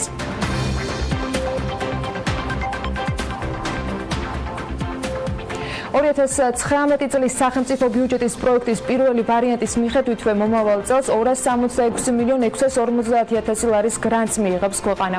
2018 წლის ბიუჯეტის მიხედვით კი წელს ქვეყანამ 414,248,000 ლარის გრანტი უნდა მიიღოს, რაც იმას ნიშნავს, რომ მომავალ წელს მთავრობა დაახლოებით 157,600,000 ლარით ნაკლები გრანტის ჩარიცხვას ელოდება. 2019 წლის მთავარი ფინანსური დოკუმენტის პირველი ვარიანტის განმარტებით ბარეთში აღნიშნულია, რომ 266,650,000 ლარის გრანტიდან 120,200,000 ლარი საბიუჯეტო გრანტებია, 96,9 მილიონი ლარი საინვესტიციო გრანტები, 50 მილიონი ლარი კი ბიუჯეტის პროექტის 35 მუხლის შესაბამისად ციპების მიერ მიღებული შემოსავლიდან ბიუჯეტში გადმორიცხულ გრანტებს წარმოადგენს. ბიზნეს მედია საქართველოს ფასილიტი ჯგუფთან ერთად პროექტს იწყებს Publicity ჯგუფთან ერთად. ამ პროექტის ფარგლებში კი რეგიონული მედიების დახმარებით, რეგიონსჯის პლატფორმის გამოყენებით ჩვენს ეთერებში რეგიონებიდან ინფორმაციას კიდევ უფრო ხშირად მიიღებთ. ამბები მთელი საქართველოსდან რეგიონულ მედიებთან პარტნიორობით და ამერიკის შეერთებული შტატების საელჩოს დახმარებით ჩვენი მაყურებლისათვის ყოველდღიურად განახლდება.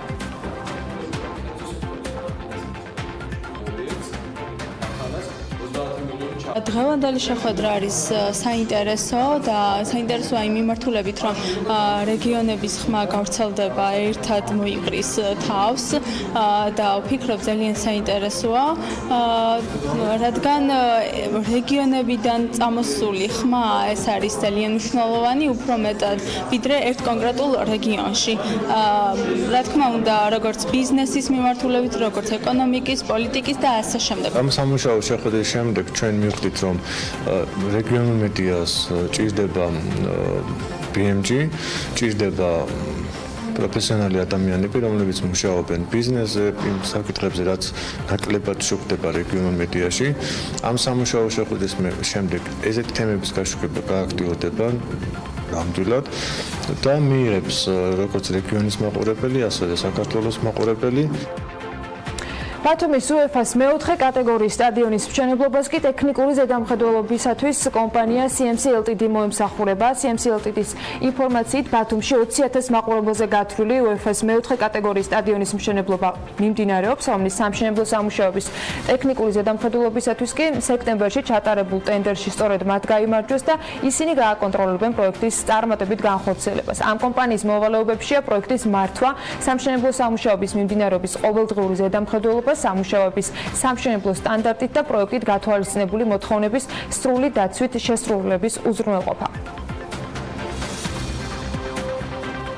აზერბაიჯანული დაბალბიუჯეტიანი ავიაკომპანია Buta Airways-ი ბაქო-ბათუმის რეისების შესრულებას აანონსებს. ავიაკომპანია პირდაპირ ავიარეისებს 2019 წლის 14 ივნისიდან დაიწყებს. Buta Airways-ისათვის საქართველოში მეორე ქალაქი არის ბათუმი, სადაც ის ფრენებში ასრულებს. ავიარეისზე კი ბილეთის ფასი 29 ევროდან დაიწყება. ეკონომიკისა და მდგრადი განვითარების სამინისტროს აეროპორტების გაერთიანების ინფორმაციით 2018 წლის 9 თვის მონაცემებით საქართველოს საერთაშორისო აეროპორტებში ჯამში 3,915,342 მგზავრს მოემსახურა, რაც 23%-ით აღემატება წინა წლის ამავე პერიოდს. სექტემბერში მგზავრთნაკადის ზრდის მაღალი მაჩვენებელი იყო ქვეყნის სამივე საერთაშორისო აეროპორტში. თბილისის საერთაშორისო აეროპორტი სექტემბერში 385,914 მგზავრს მოემსახურა, ეს 5%-ით მეტია წინა წლის ამავე პერიოდთან შედარებით. 9 თვეში ზრდამ კი 21% შეადგინა. ქუთაისის საერთაშორისო აეროპორტში მგზავრთნაკადი 63%-ით გაიზარდა, სექტემბერში 68,061 მგზავრს მოემსახურნენ, რაც შეეხება 9 თვის მონაცემებს. ჯამში ქუთაისის საერთაშორისო აეროპორტი 450,386 მგზავრს მოემსახურა, ეს წინა წლის ამავე პერიოდთან შედარებით 39%-ით გაზრდილი მაჩვენებელია. ზრდის ტენდენცია ბათუმის საერთაშორისო აეროპორტშიც. 2018 წლის სექტემბერში ალექსანდრე ქართველის სახელობის საერთაშორისო აეროპორტი 90,828 მგზავრს მოემსახურა, ეს 6%-ით მეტია წინა წლის ამავე პერიოდთან შედარებით და 9 თვის ჯამს თუ შევხედავთ, ბათუმის საერთაშორისო აეროპორტში 2018 წლის იანვრიდან სექტემბრის შუალედში 20%-იანი ზრდა არის მგზავრთნაკადის მიმართულებით და ჯამურად 513,716 მგზავრი დაფიქსირდა.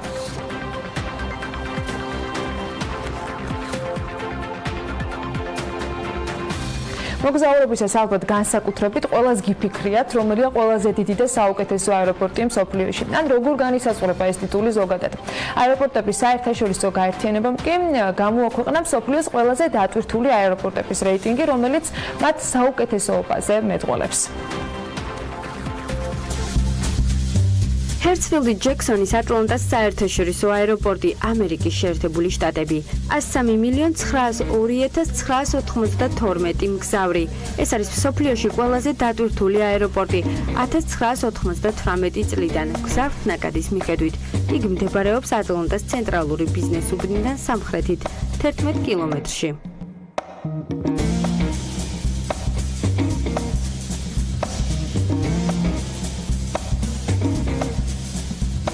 პეკინის საერთაშორისო აეროპორტი მთავარი აეროპორტია, რომელიც ემსახურება პეკინს. ის მდებარეობს ქალაქ პეკინის ცენტრიდან, ჩრდილო-აღმოსავლეთით 32 კილომეტრში. ის არის მსოფლიოში მეორე ყველაზე დატვირთული აეროპორტი, რომელმაც 2017 წელს 95,786,442 მგზავრი გადაიყვანა. პეკინის საერთაშორისო აეროპორტი 1480 ჰექტარზეა განთავსებული. დუბაის საერთაშორისო აეროპორტი 88,242,099 მგზავრი. ეს არის პირველი აეროპორტი დუბაიში და მსოფლიოში მესამე მგზავრთნაკადის მიხედვით. იგი 2900 ჰექტარზეა განთავსებული. ამ აეროპორტს ქვეყნის ეკონომიკაში მნიშვნელოვანი როლი აქვს. აქ 90,000 ადამიანია დასაქმებული. ტოკიოს საერთაშორისო აეროპორტი ერთ-ერთი მნიშვნელოვანი აეროპორტია იაპონიაში, რომელიც დედაქალაქის ცენტრიდან 14 კილომეტრში მდებარეობს.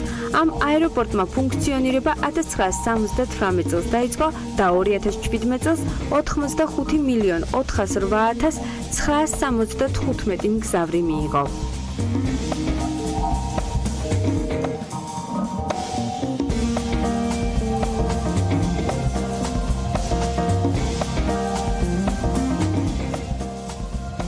ლოს-ანჯელესის საერთაშორისო აეროპორტი 3500 ჰექტარზეა განთავსებული და 4 პარალელური ასაფრენი ბილიკი აქვს. 2017 წელს ამ აეროპორტმა 84,557,968 მგზავრი მიიღო და მსოფლიოს აეროპორტების რეიტინგში დამსახურებული მეხუთე ადგილი დაიკავა.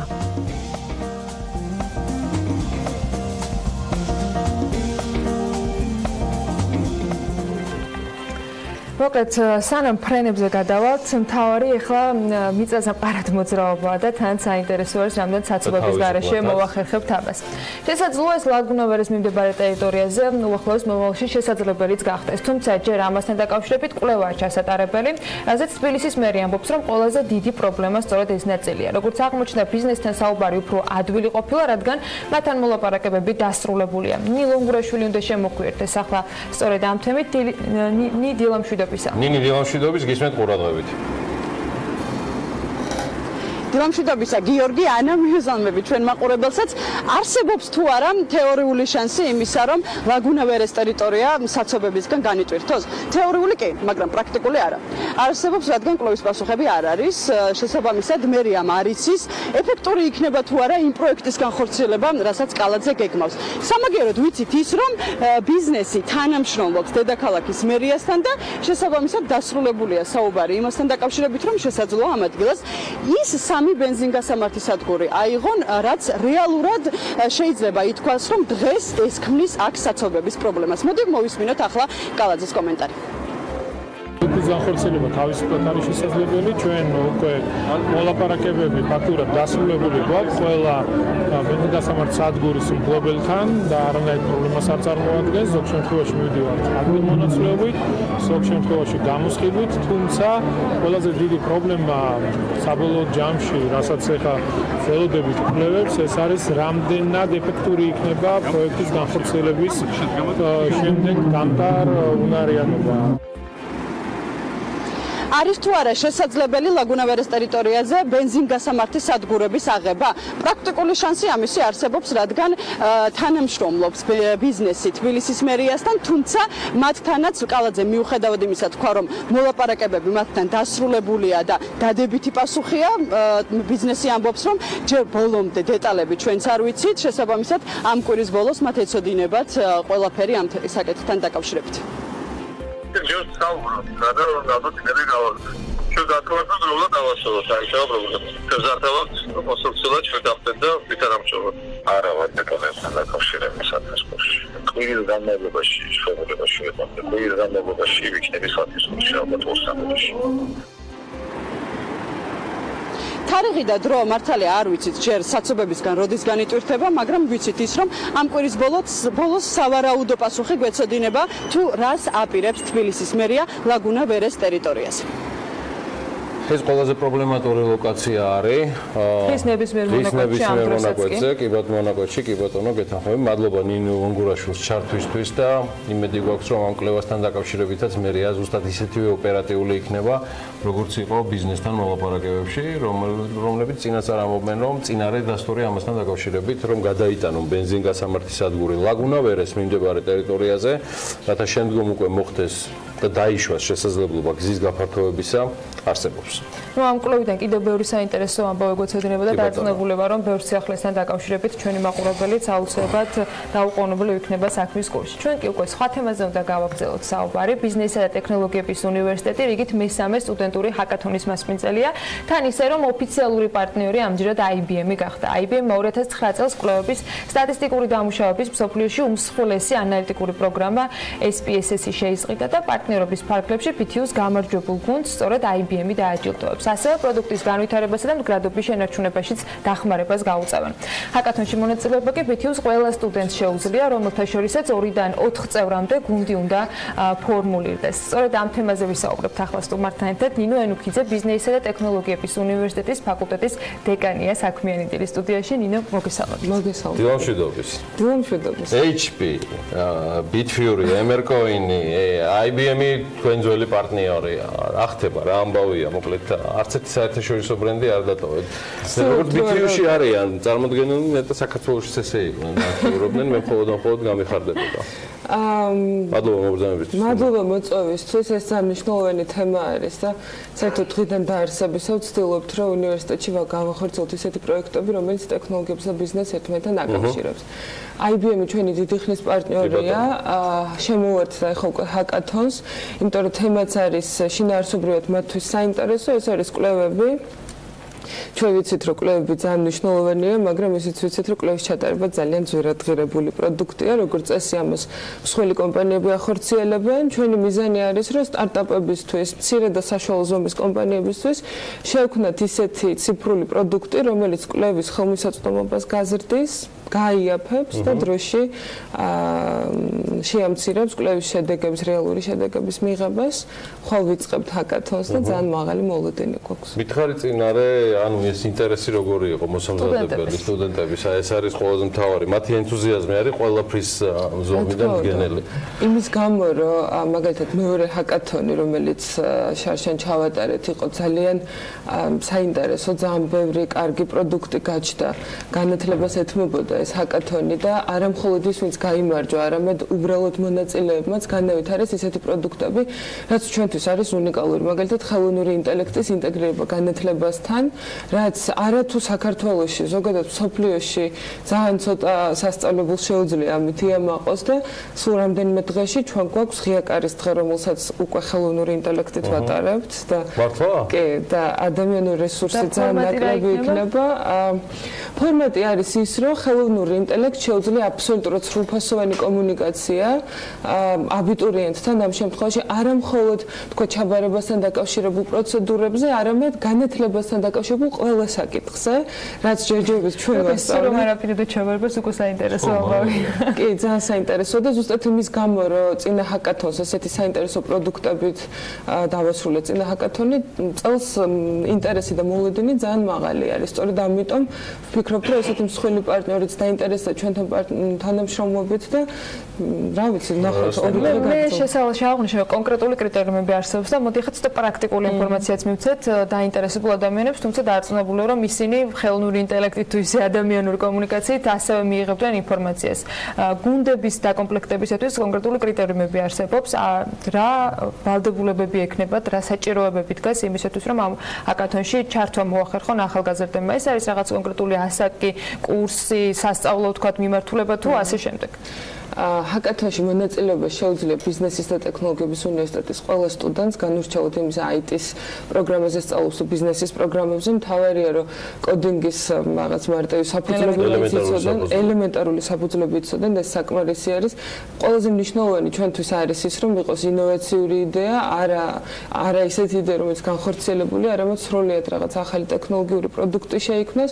ვაკომპლექტებთ ჯგუფებს, რომელიც 2-დან 4 სტუდენტამდე შესაძლებელია რომ შეიქმნას და მათ ეძლევათ 48 საათი და ერთი დახურული სივრცე, სრულად აღჭურვილი საკვებით, სასმელით და სხვა ყველაფრით გამოვკეტავთ და ნახოთ 48 საათში რა შეიძლება რომ შეიქმნას. რა დონეზე უნდა იყოს მიყვანილი პროექტი? ეს უნდა იყოს იდეა თუ რაღაცა საწყისეი ეტაპი მაინც გავლილი უნდა ქონდეს? ჩვენ გვინდა რომ შეიქმნას პროტოტიპი 48 საათში, რომელსაც ექნება კომერციალიზაციის მაღალი პოტენციალი, რომლის მიმართულებითაც შემდეგ უკვე კომპანია IBM-თან ერთად ჩვენ BTU დავიწყებთ მუშაობას, რომ ეს პროდუქტი იყოს არა მხოლოდ ჰაკათონის ფაილებში გამარჯვებული პროდუქტი, არამედ იყოს რეალურად კომერციული დანიშნულებით შექმნილი და ეს გამოიყენოს პირველ რიგში სტარტაპებმა, იმიტომ რომ მათ ეს ძალიან ჭირდებათ და ფაქტურად ძალიან დაბალი ხელმისაწვდომობა აქვთ დღეს. როგორია? მეგონი მარტო გამარჯვებული კენ ყველა პროექტებთან ერთად მოვიწყოთ. შედეგებს უნდა დავალოდოთ. წარმატებები. ძალიან დიდი მადლობა. მადლობა ნინო ენუქიძეს, იგი ბიზნესისა და ტექნოლოგიების უნივერსიტეტის დეკანია ფაკულტეტის და ჩვენ სულ მალე ამ თემასთან დაკავშირებით ცხადია კიდევ ვისაუბრებთ, თუმცა მანამდე ერთი თემა, რომელიც თლად მასში არ არის ჩვენს ბოლო სტუმართან, მაგრამ ძალიან საინტერესოა ჩვენი საქმიანი ფორმატიდან გამომდინარე. პარტიებისა და საქართველოს პრეზიდენტობის დამოუკიდებელ კანდიდატებს სექტემბერში დაახლოებით 930,000 ლარი ჯამურად ჩაურიცხეს. აი ამის შესახებ აუდიტის სამსახურის პოლიტიკური ფინანსების მონიტორინგის დეპარტამენტის ვებგვერდზე განთავსებულ განცხადებაშია საუბარი. ვინ რამდენი დაფინანსება მიიღო? აი ამის შესახებ უკვე თათია ჩაფიჩაძის სიუჟეტი ვნახოთ.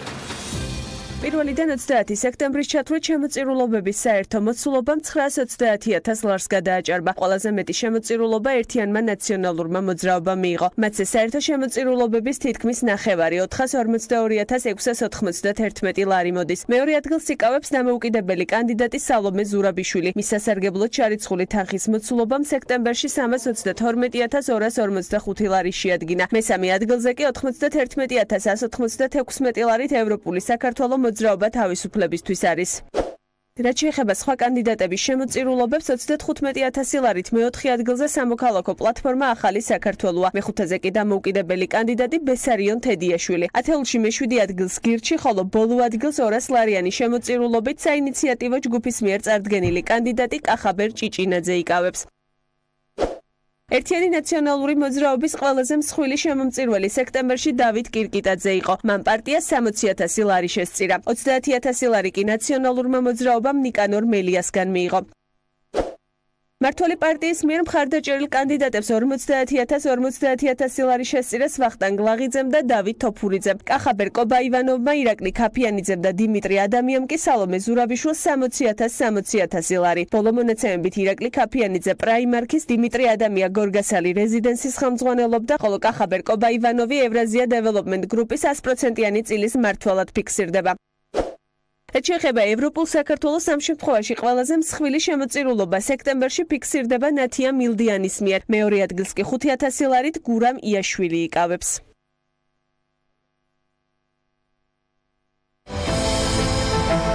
ამინდის პროგნოზის სპონსორია SEU დეველოპმენტი.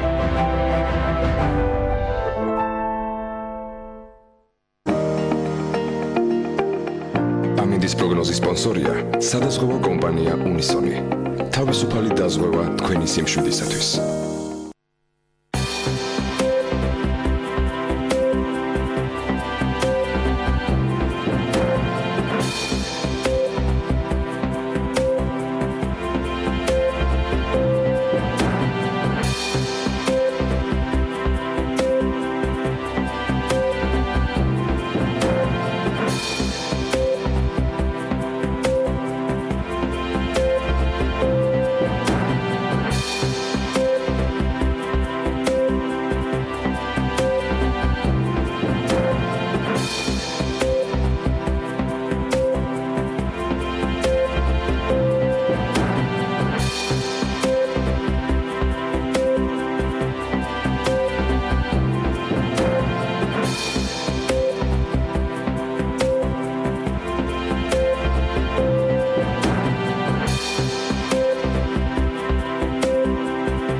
ამინდის პროგნოზის სპონსორია SEU დეველოპმენტი.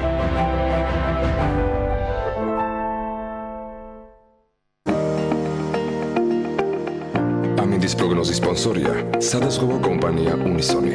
თავისუფალი დაზღვევა თქვენი სიმშვიდისათვის.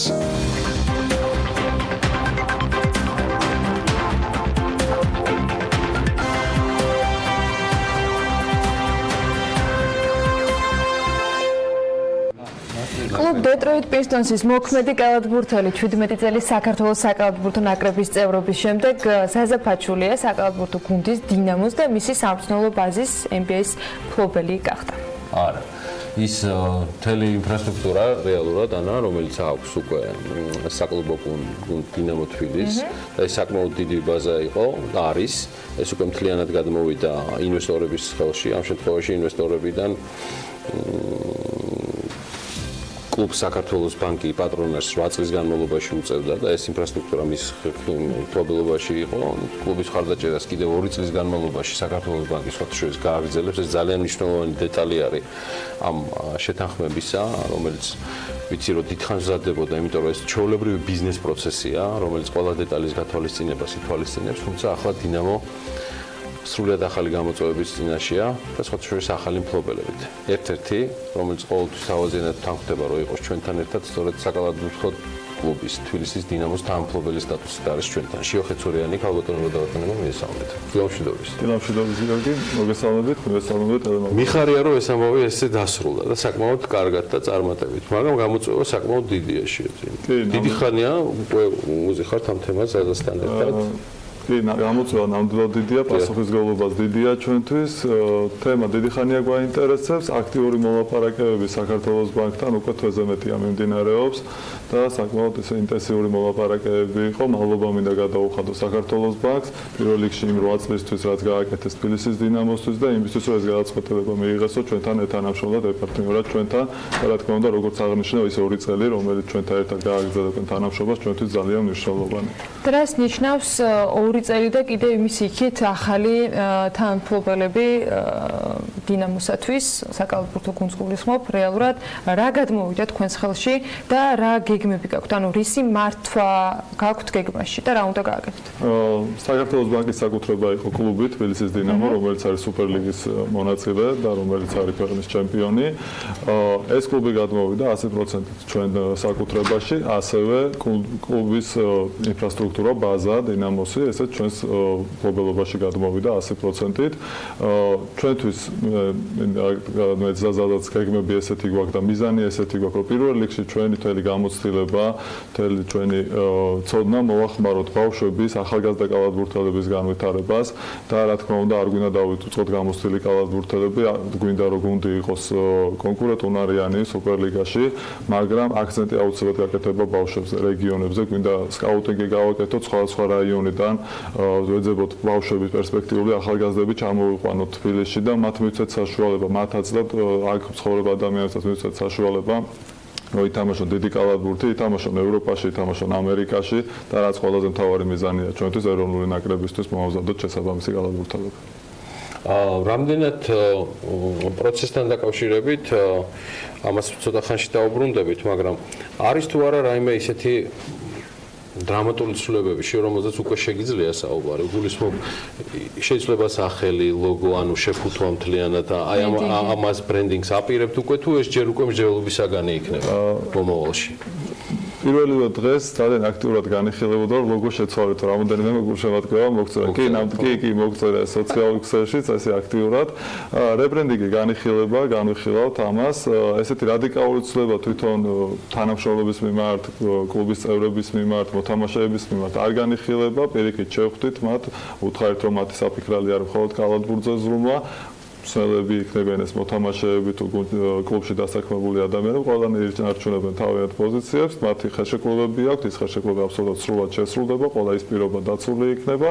რაც შეეხება რებრენდინგს, რაც შეეხება სხვადასხვა ცვლილებებს, კი ნამდვილად იგეგმება, გვინდა რომ რაღაც თანამედროვე საერთაშორისო სტანდარტების შესაბამისი კლუბად ჩამოყალიბდეთ, რომელიც უფრო აქცენტი გვაქვს გაკეთებული სლოვენიაზე, ხორვატიაზე, იქნება ახალგაზრდა პერსპექტიულ მოთამაშეებზე აგებული, რომელიც კონკურენტული იქნებიან საერთაშორისო ასპარეზზე, ასევე გვინდა ბაზა განვაახლოთ, ბაზას მივცეთ ისეთი სახე, რომ უმას მიდოს არა მხოლოდ ქართულ კლუბებს, იმიტომ რომ იქ არის საშუალება, რომ გუნდი დარჩეს სპორტებზე, არამედ ასევე გვინდა რომ უცხოელ კლუბებს უმას მიდოთ, რაღაცა ტურიზმი განვავითაროთ, სპორტული, ესეც ძალიან მნიშვნელოვანია ჩვენთვის და კლუბები ჩამოდიოდნენ აქ სპორტებზე, იღებდნენ სხვადასხვა ტურნირზე მონაწილეობას და ესე რომ მოკლედ რო გითხრათ, ესეთი გეგმები გვაქვს ამ ბაზასთან დაკავშირებით.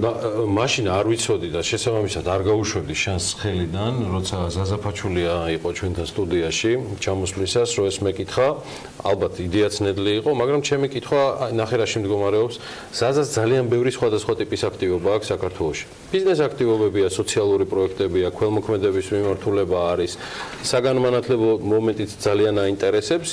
აი მაგალითად მხოლოდ ერთს მოვიტანთ თემაში, მაგალითად, რომელიც მგონია რომ ძალიან პროფილურად ამ შემთხვევაში კარგი სინერგია გამოდის. არსებობს ზაზაფაჩულია სახელობის საკალათბურთო აკადემიები, სხვადასხვა მოედნები, სტადიონები, რომელიც ის თავის პარტნიორებთან ერთად, იგივე კომპანია გალფთან და სხვაებთან ერთად ხსნიდა. საუბარია თუ არა რაიმე არა პირდაპირ ინტეგრაციაზე, არამედ რაიმე ტიპის კოორდინაციაზე თქვენი მფლობელების მხრიდან, აი ესეთი წიაღსვლების, რაც აქამდე გქონდათ. კი, ძალიან კარგი კითხვა, იმიტომ რომ ჩვენთვის ძალიან მნიშვნელოვანია. პირველ რიგში ბავშვები, რა თქმა უნდა, სინერგიას იგრძნობენ იმითი, რომ ჩვენ წინა წელს ყველა ასაკში საზას აკადემია მოიგო ჩემპიონატი. ჩვენ გვინდა რომ შევქმნათ კონკურენცია, ჯანსაღი კონკურენცია, დინამოს კლუბებიც გავაძლიეროთ ასაკობრივი ბავშვების ისე რომ გაუწიონ ღირსეული კონკურენტები და იმედი გვაქვს ხშირ შემთხვევაში მოუგებენ კიდევაც. შესაბამისად ეს კონკურენტული გარემო ის რომ ორივე სკოლა ეს საზას აკადემიაც, დინამოს ბავშვთა სკოლაც იქნებიან ძლიერები, მხოლოდ განავითარებს ქართულ კალათბურთს, განვითარების საშუალებას მიცემს ბავშვებს და სინერგიას ზუსტად ამაში ვხედავთ რა, რომ შევქმნათ მეტი საშუალება ბავშვებისთვის, მეტი შესაძლებლობები შევქმნათ მათ. და ჯამში გიორგი მახსენა საგანმანათლებლო ნაწილიც, იგივე სოციალური აქტივობა და ამ შემდეგ დინამო ბიზნესი არის თუ გარკვეულწილად ეს არის დახმარება რაღაცა ფორმით, იგივე ტურიზმის ნაწილში, მომავალი სპორტსმენების ნაწილში იქნება დინამო ბიზნესი? ჩვენ დიდი სურვილი გვაქვს და ვსხიანი ხედვას რა დინამო ბიზნესი იყოს. იმ აუცილებლად უნდა იყოს. ჩვენ თუ გვინდა რომ გრძელვადიან განვითარებაზე ვისაუბროთ, ეს დახმარება ძალიან ესეთი მოკლე განვითარების მაჩვენებელია. ჩვენი კი ნამდვილად ბიზნესი უნდა იყოს, მაგრამ რასაც ეძახიან კორპორატულ სოციალურ პასუხისმგებლობა, რა თქმა უნდა ეს გათვალისწინებული იქნება ჩვენი სოციალური პასუხისმგებლობა კარგად გვესმის და ბევრი ისეთ აქტივობას გავაკეთეთ, რომელიც ეს პასუხისმგებლობა ამას შეჭრა მეპარებოდა ბიზნესთან დაკავშირებით ვიდეო ვიკითხე. არა, ბიზნესი კი ნამდვილად გვინდა რომ ეს იყოს ბიზნესი კარგი გაგებით მინდა ეს ყველა გულშემატკივარი რომელიც გაიგოს, ყველას მინდა ეს ხმა რომ მიაწოთ, ეს იმის ბიზნესი იქნება არა იმიტომ რომ ჩვენ რაღაცა დამატებით შემოსავალი ვეშოთ, არამედ თვითონ გუნდი რომ იყოს თვითყოფადი, განვითარებადი და სტაბილური, ზუსტად ამისთვის არის საჭირო რომ ჩვენ ვეცადოთ რომ ეს ბიზნესი იყოს მთლიანად. ძალიან მაგარია. ხელშეკრულების პროცესი არ იქნებოდა იოლი და არ უნდა გამოგვჩეს ალბათ იურისტების შრომა, რომელიც თვეზე მეტია ამაზე შრომობდნენ, იმიტომ რომ ერთის მხრივ ნახე საქართველოს ბანკი ეხმარება და კლუბი აქამდე მოიტანა, მაგრამ მეორეს მხრივ მათთვის ეს არ არის თემა, იმიტომ რომ ბანკი და კალათბურთი შეიძლება მარტო სპონსორინგით იყოს დაკავშირებული და აგერ ბატონო, შედეგით სახეზე გვაქვს. ნამდვილად ძალიან კარგი გადაწყვეტილება იყო კიდევ ერთხელ მივესალმები საქართველოს ბანკის ამ გადაწყვეტილებას და აუცილებლად ძალიან მართალი ხარ როცა აღნიშნე, რომ იურისტების გარეშე ეს არ ჩავიდა, ჩვენ მხარეს იყო კომპანია, ჩვენს ინტერესებს წარმოადგენდა კომპანია მაგილი, რომელმაც ძალიან დიდი შრომა გაწიეს, აბსოლუტურად მართლა ერთი თვე ჩართულები იყვნენ და ერთი თვე ჩვენთან ერთად განიხილავდნენ ამ ყველა დეტალს, მაქსიმალურად ინტერესი დაიცეს როგორც ჩვენი, ისე გათვალისწინებული იყო საქართველოს ბანკის ინტერესი და ისე რა თქმა უნდა, რაც ყველაზე მთავარია კალათბურთის ინტერესი და საბოლოოდ მივიღეთ ის შედეგი, რაც დღეს მივიღეთ. შეგიძლია თუ არა, აი ბოლო კითხვა ეს არის, რომ ამ წუთისთვის კლუბის აქციონერები ხართ პირადად და ზაზაფაჩულია. თუ მომავალში აპირებთ თქვა კიდევ ინვესტორებისთვის გახსნათ კარები, ან ამაზე ამ ბიზნეს მოდელზე მიდის ფიქრი? ამ ეტაპზე ვარ ზაზა და მე ნამდვილად ვფიქრობთ იმაზე, რომ შემდეგში ჩვენ წარმოგვიდგენია, თუ გვინდა რომ სერიოზულ მასშტაბებზე გავიდეთ, დიდ მასშტაბზე გავიდეთ და ბიზნესი იყოს წარმატებული, ჩვენი ღია უნდა ვიყოთ იმისთვის, რომ დამატებითი ინვესტიციები მოვიზიდოთ და ამის სანაცვლოდ გარკვეული შეიძლება ჩვენი წილების დათმობაც მოგვიწევს. ეს ძალიან ნორმალურია და ძალიან აბსოლუტურად მისაღები პროცესია და კი ამას ესე უყურებთ ნამდვილად. საკალათბურთო კლუბი თბილისის დინამო არის ძალიან საიმედო ხელში. ამას ვამბობ მთელი პასუხისმგებლობით, აქვს პრეტენზია რომ ვიცნობდე შიო ხეცურიანს მის უნარებს და თავდადებას ამ თემის და ზოგადად ყველაფრის მიმართ. ზაზაფაჩულიაზე ბევრჯერ მისაუბრია და არასდროს დამემალავს ჩემი დამოკიდებულება ადამიანის მიმართ, რომელიც თავგადადებული და ერთ-ერთი ყველაზე წარმატებული და აღიარებული სპორტსმენია საქართველოსი, მოქალაქე და მადლობა რომ ამ თემას მოკიდეთ ხელი. ძალიან დიდი მადლობა ესეთი განწყობისთვის და ესეთი შეფასებისთვის. ყოველთვის მზადა ვართ რომ მივყვეთ ამ თემას და ყველაფერნაირად შევუწყოთ ხელი, სხვათა შორის ანაშენი კითხვიდან გამომდინარე, რომ ეს იყოს პირველ რიგში ბიზნესი და აი ამას სჭირდება ახლა ყველაზე მეტად დახმარება. აი ამ ხედვის გარეშე დაღუპულები ვართ სპორტშიც და ამ კონკრეტულ შემთხვევაში არა მაქვს არანაირი პრობლემა, ვიცი რომ ყველაფერი კარგად იქნება. და მაინც რომელია ყველაზე ძვირადღირებული კომპანიები მსოფლიოში? 2018 წლის რეიტინგი ინტერნეტ ბრენდმა გამოაქვეყნა, სადაც ბრენდების ისტორიაც მიმოიხილა და გამდიდრების მიზეზებზეც ისაუბრა. ჯერჯერობით მან ზაზაფაჩულიას და შიო ხეცურიანის ბრენდი ვერ მოხდა, ჯერჯერობით. მაინდა-მაინც ერთ სხვა ქართული ბრენდები მოხდა ამ სიაში, მაგრამ მარიამ ადამია გაეცნო ახლა ამას ყველაფერს და პირდაპირ ეთერში მოგვიყვება რა ნახა რეალურად რა მოიხილა და რომელ ბრენდებზეა საუბარი. მარიამ დილომშვიდობის და გისმენ ყურადღებას. დილომშვიდობის გერგი, როგორც შენ აღნიშნე, სააგენტო იდერ ბრენდმა ყველაზე ძვირადღირებული ბრენდების უახლესი 2018 წლის რეიტინგი გამოაქვეყნა. ბრენდების ღირებულებათა ზრდის დინამიკის მიხედვით შეიძლება ითქვას, რომ ლიდერ პოზიციას ლუქს კლასის პროდუქცია იკავებს, მათ შორის კი პირველ ადგილს 214 მილიარდ 480 მილიონი ამერიკული დოლარის ღირებულების ბრენდი Apple იკავებს, რომელიც უკვე წლებია კომპიუტერების, ნოუთბუქების, მედია პლეიერებისა და სხვადასხვა პროგრამული უზრუნველყოფის მწარმოებელი კომპანია. სწორედ მასთან არის დაკავშირებული პირველი პერსონალური კომპიუტერი, პირველი ოპერაციული სისტემა, გრაფიკული ინტერფეისის და მუსიკის პირველი ინტერნეტ მაღაზია.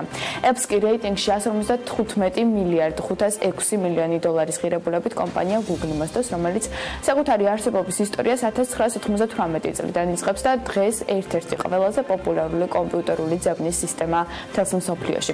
რიგით მესამე ყველაზე ძვირადღირებული კომპანია კი ინტერნეტ მაღაზია Amazon-ია, რომლის ღირებულებაც 100 მილიარდ 764 მილიონ ამერიკულ დოლარს უტოლდება. რომ მართალია ყველაზე ძვირადღირებული კომპანიების რეიტინგში Amazon-ი მესამე ადგილზეა, მაგრამ მისი დამფუძნებელი ლიდერი არის მდიდარ ამერიკელთა სიაში, რომლის შემოსავლების დიდი ნაწილიც სწორედ Amazon-თან არის დაკავშირებული. ანა, გეთანხმებით და მიუხედავად იმისა, რომ ბეზოსი გარდა Amazon-ის აეროკოსმოსურ კომპანიასაც ფლობს და საგამომცემლო სახლი Washington Post-იც მის განკარგულებაშია დაგროვილი 160 მილიარდი ამერიკული დოლარის ოდენობის ქონების უდიდესი წელი მაინც Amazon-თან არის დაკავშირებული. კიდევ ერთი კომპანია, რომელიც ყველაზე ძვირად არის შეფასებული, Microsoft-ია. მისი ღირებულება კი 92 მილიარდ 715 მილიონი დოლარია. ამ მაჩვენებლით მულტინაციონალური კომპიუტერული ტექნოლოგიების კორპორაცია, რომელიც ამზადებს, აპატენტებს და ლობირებს კომპიუტერული მოწყობილობებისათვის განკუთვნილი პროგრამული უზრუნველყოფის ფართო სპექტრს რეიტინგში მეოთხე პოზიციაზეა დასახელებული. ხუთეულს კი Coca-Cola ასრულებს, რომელიც დღევანდელი მონაცემებით 66 მილიარდ 351 მილიონი დოლარი ღირს. უალკოჰოლოს სასმელი მსოფლიოს 200 ქვეყანაში იყიდება და სტატისტიკის თანახმად მთელი მსოფლიოს მასშტაბით მოსახლეობის 94%-ს ერთხელ მაინც სმენია მის შესახებ. ეს ყველაფერი იმ ფონზე, როდესაც ტრადიციული სასმელების გაყიდვები დღითვე მცირდება და კომპანიები გადარჩენის გზებს აქტიურად ეძებენ. Coca-Cola მაინც ლიდერთა სიაში ხვდება, როგორც ჩანს. პოპულარობის მიზეზად კი ალბათ უწყვეტი განვითარება, სიახლეები და ინოვაციები შეგვიძლია მივიჩნიოთ. მომხმარებელთა კიდევ უფრო დაინტერესების მიზნით კი მწარმოებლებმა შესაძლოა მალე სასმელში როგორც ამბობენ მარიხუანას დაუმატონ. ანა, Bloomberg-ის ცნობით საუბარია კანაფის შემცველ ნივთიერება კანაბიდიოლზე, რომელსაც აქვს ტკივილ გამოყოჩებელი სტრესის მომხსნელი თვისება, თუმცა არ აქვს თრობის გაბრუების ეფექტი. დავალდოთ რა გადაწყვეტილებას მიიღებს Coca-Cola და ვიხილავთ თუ არა ახალ სასმელს ბაზარზე. მანამდე კი გეტყვით, რომ ხუთეულში ვერ მოხვდა, მაგრამ ყველაზე ძვირადღირებულად არის აღიარებული Samsung-იც, რომელიც 59 მილიარდ 890 მილიონ დოლარად არის შეფასებული და საპატიო მე-6 ადგილით ხვდა წილად რეიტინგში. სამხრეთ კორეის ერთ-ერთი უმსხვილესი სამრეწველო კონცერნი 1938 წელს შეიქმნა, როგორც შიდა ბაზარზე მომუშავე ნედლეულისა და პროდუქტების კომპანია. დღეს კი მას მსოფლიოს მასშტაბით 400,000-ზე მეტი ადამიანი ჰყავს დასაქმებული და აწარმოებს მობილურ ტელეფონებს, ავტომობილებს, თვითმფრინავებს, ტექსტილს, ხომალდებს, ქიმიკატებსა და კიდევ არაერთ ნაწარმს.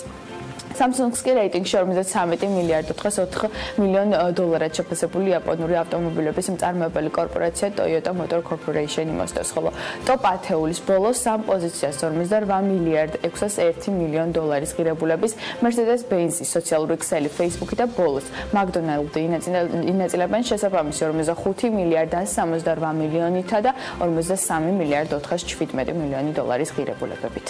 მადლობა მარიამ, ძალიან საინტერესო მიმოხილვისათვის. როგორც ველოდით, ქართული კომპანიები ამ სიაში არ ხვდებიან, მაგრამ ქართული ბრენდის დღეები ძალიან საინტერესო იყო ამერიკაში. რა დაგიჯდებათ ნიუ-იორკში ქართული ვახშამი, ამერიკის ხმამ ბრუკლინში არსებულ ერთ-ერთ ქართულ რესტორანს ეწვია და მისი მუშაობის სპეციფიკასაც გაეცნო. თონი კაფე სწორედ ერთ-ერთია ქართულ წარმატებულ ბიზნესებს შორის, რომელიც ქართული ბრენდის დღეების ფარგლებში ჯილდოს მფლობელიც გახდა. ქართული ბრენდის დღე საიუბილეო მე-15 წლის თავზე ნიუ-იორკში გაიმართა. ამერიკის ხმის სიუჟეტი ვნახოთ.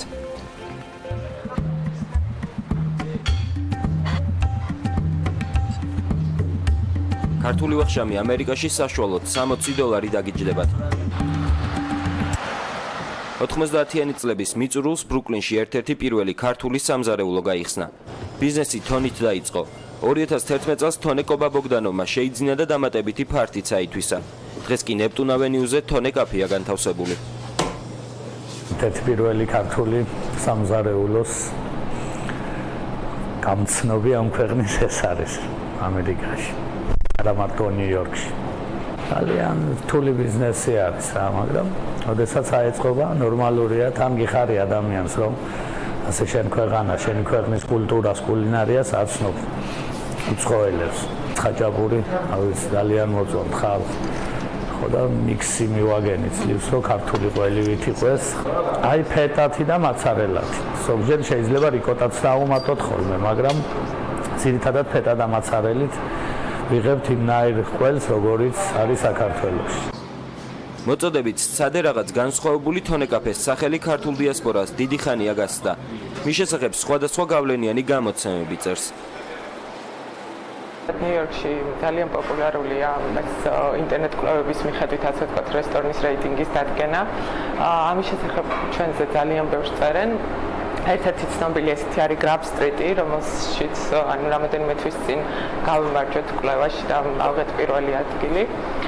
მოგვანიჭეს ასე ვთქვათ საუკეთესო რესტორნის სტატუსი ამ კვლევაში. ასევე New York Times-ი ძალიან ბევრჯერ გვესტუმრა, ძალიან ბევრჯერ დაიწერა ჩვენი სამზარეულოს შესახებ. ამერიკელი მომხმარებელი საკმაოდ შეუყვარებულია ასე ვთქვათ ქართულ სამზარეულოზე.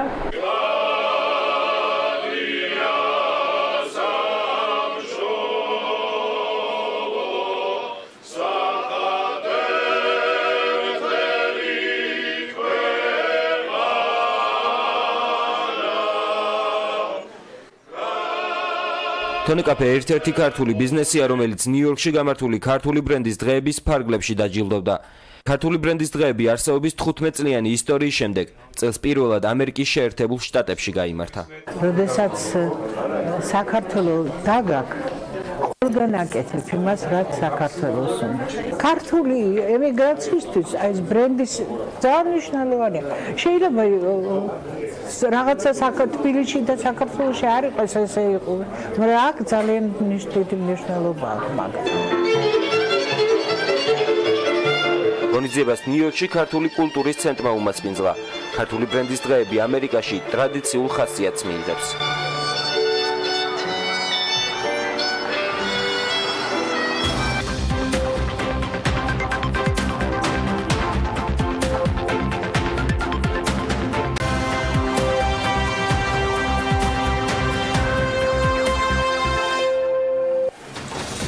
საქმიანი დილის დღევანდელ სტუმარს ალბათ ყველაზე მეტად ეკუთვნის რთულად სათარგმნი წოდება და განსაზღვრება, ვერავინ ვერ თარგმნა, ანტრეპრენიორი.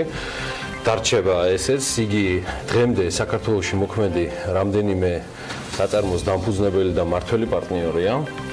ქარტეხილები არ მოკლები ამ კომპანიას და არც თავად ამ კომპანიების დამფუძნებელს, თუმცა წამითაც არ შეჩერებულა მეწარმეულის სწრაფვა, შეენარჩუნებინა ლიკვიდური პროდუქტები და გაეზარდა არსებულ მოთხოვნად საწარმო საშუალებების ბრუნვა, დაფარვა და პროდუქტების მრავალფეროვნება. ამას ხშირად ჩვენც ვერ ვეწევით ხოლმე, მაგრამ მაინც ვეწევით. დრო არის რომ უკვე სტუმარი წარვადგინოთ და ნაკლებად დავხარჯოთ დრო საუბარში. მოკლედ ასე ძალიან საინტერესო საუბარი გველის წინ ცეზარ ჩოჩელი ქალბატონებო და ბატონებო არის საქმიანი დილის სტუმარი და მივესალმები მას დილამშვიდობის ბატონო. მოგესალმებით. როგორ წარდგენა იყო იცი? მეწარმე ლიდერი ექიმი, აი დათო გავრელიძეს გავხარდებო და მე თვითონ იმას ქნა გავარდა ეგრევე პარალელი იმ ყველაფერთან.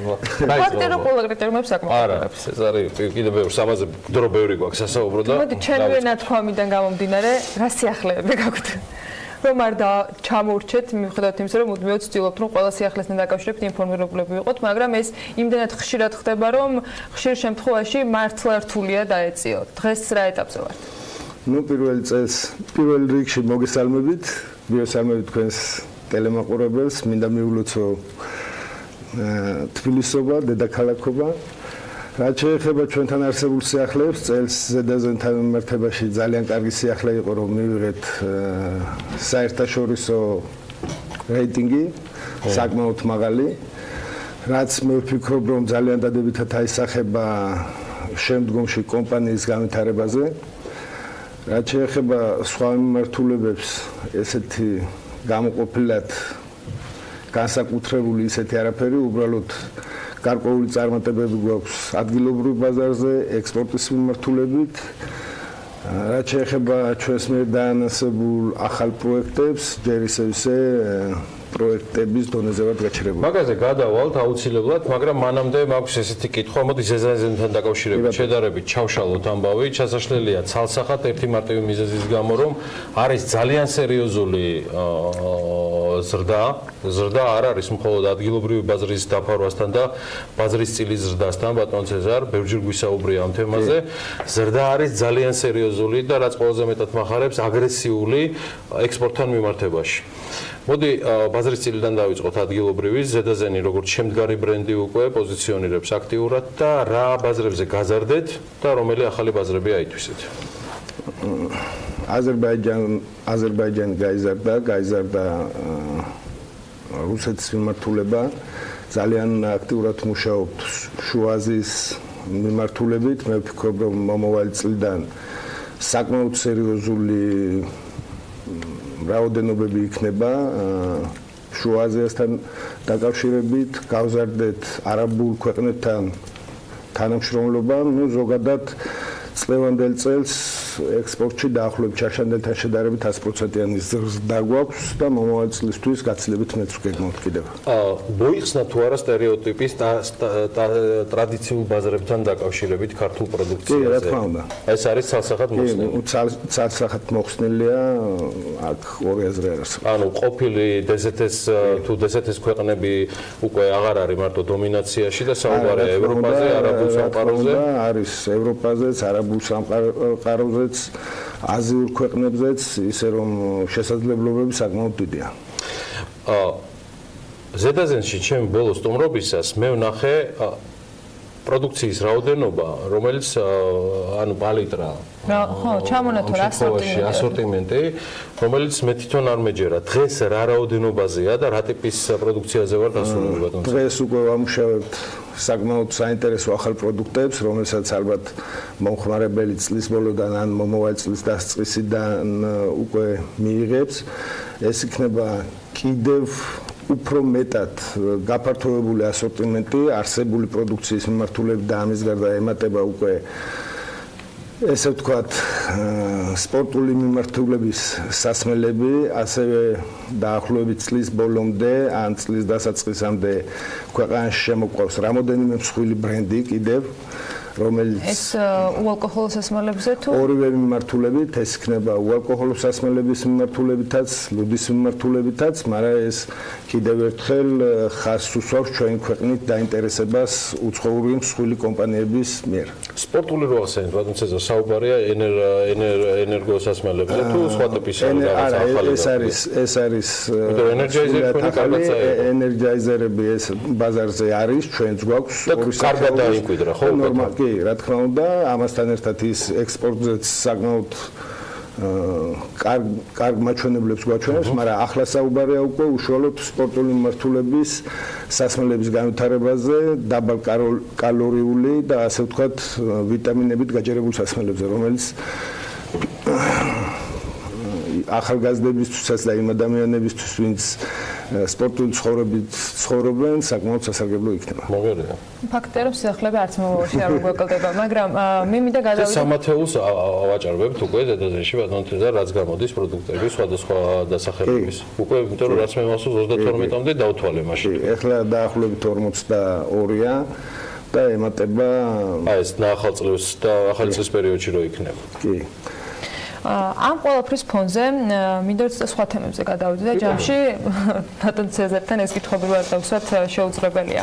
იმ ფონზე როდესაც ჩვენ მუდმივად ბიზნესებისგან გვესმის რიგ შემთხვევებში ამ სიახლეებთან დაკავშირებით გარკვეული შეუთავსებლობა იგივე იყო გადასახადებთან დაკავშირებით სიახლეები და ანონსებული მთავრობის მხრიდან, რომელთა ნაწილს ამოქმედდა, ნაწილს ამოქმედებას ველოდებით, მაგრამ იყო გარკვეული პრობლემები.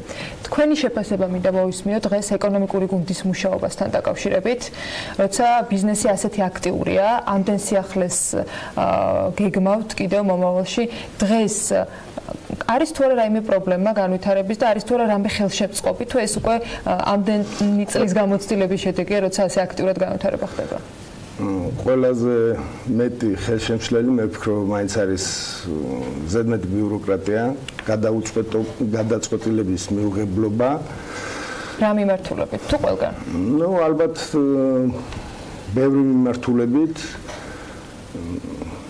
სწრაფი გადაწყვეტილებები ხო არ იგულისხმობთ უფრო ბატონ ცეზარ, როცა გადაწყვეტილებების არ მიღებასთან დაკავშირებით თუ გვიან მიიღება ნებისმიერი საკითხის მიმართვის შემთხვევაში, ამა თუ იმ საკითხის გადაწყვეტაზე გადაწყვეტილებები საკმაოდ გვიან იღება გადაწყვეტილებები, რომელიც შესაბამისად ბიზნესს აფერხებს.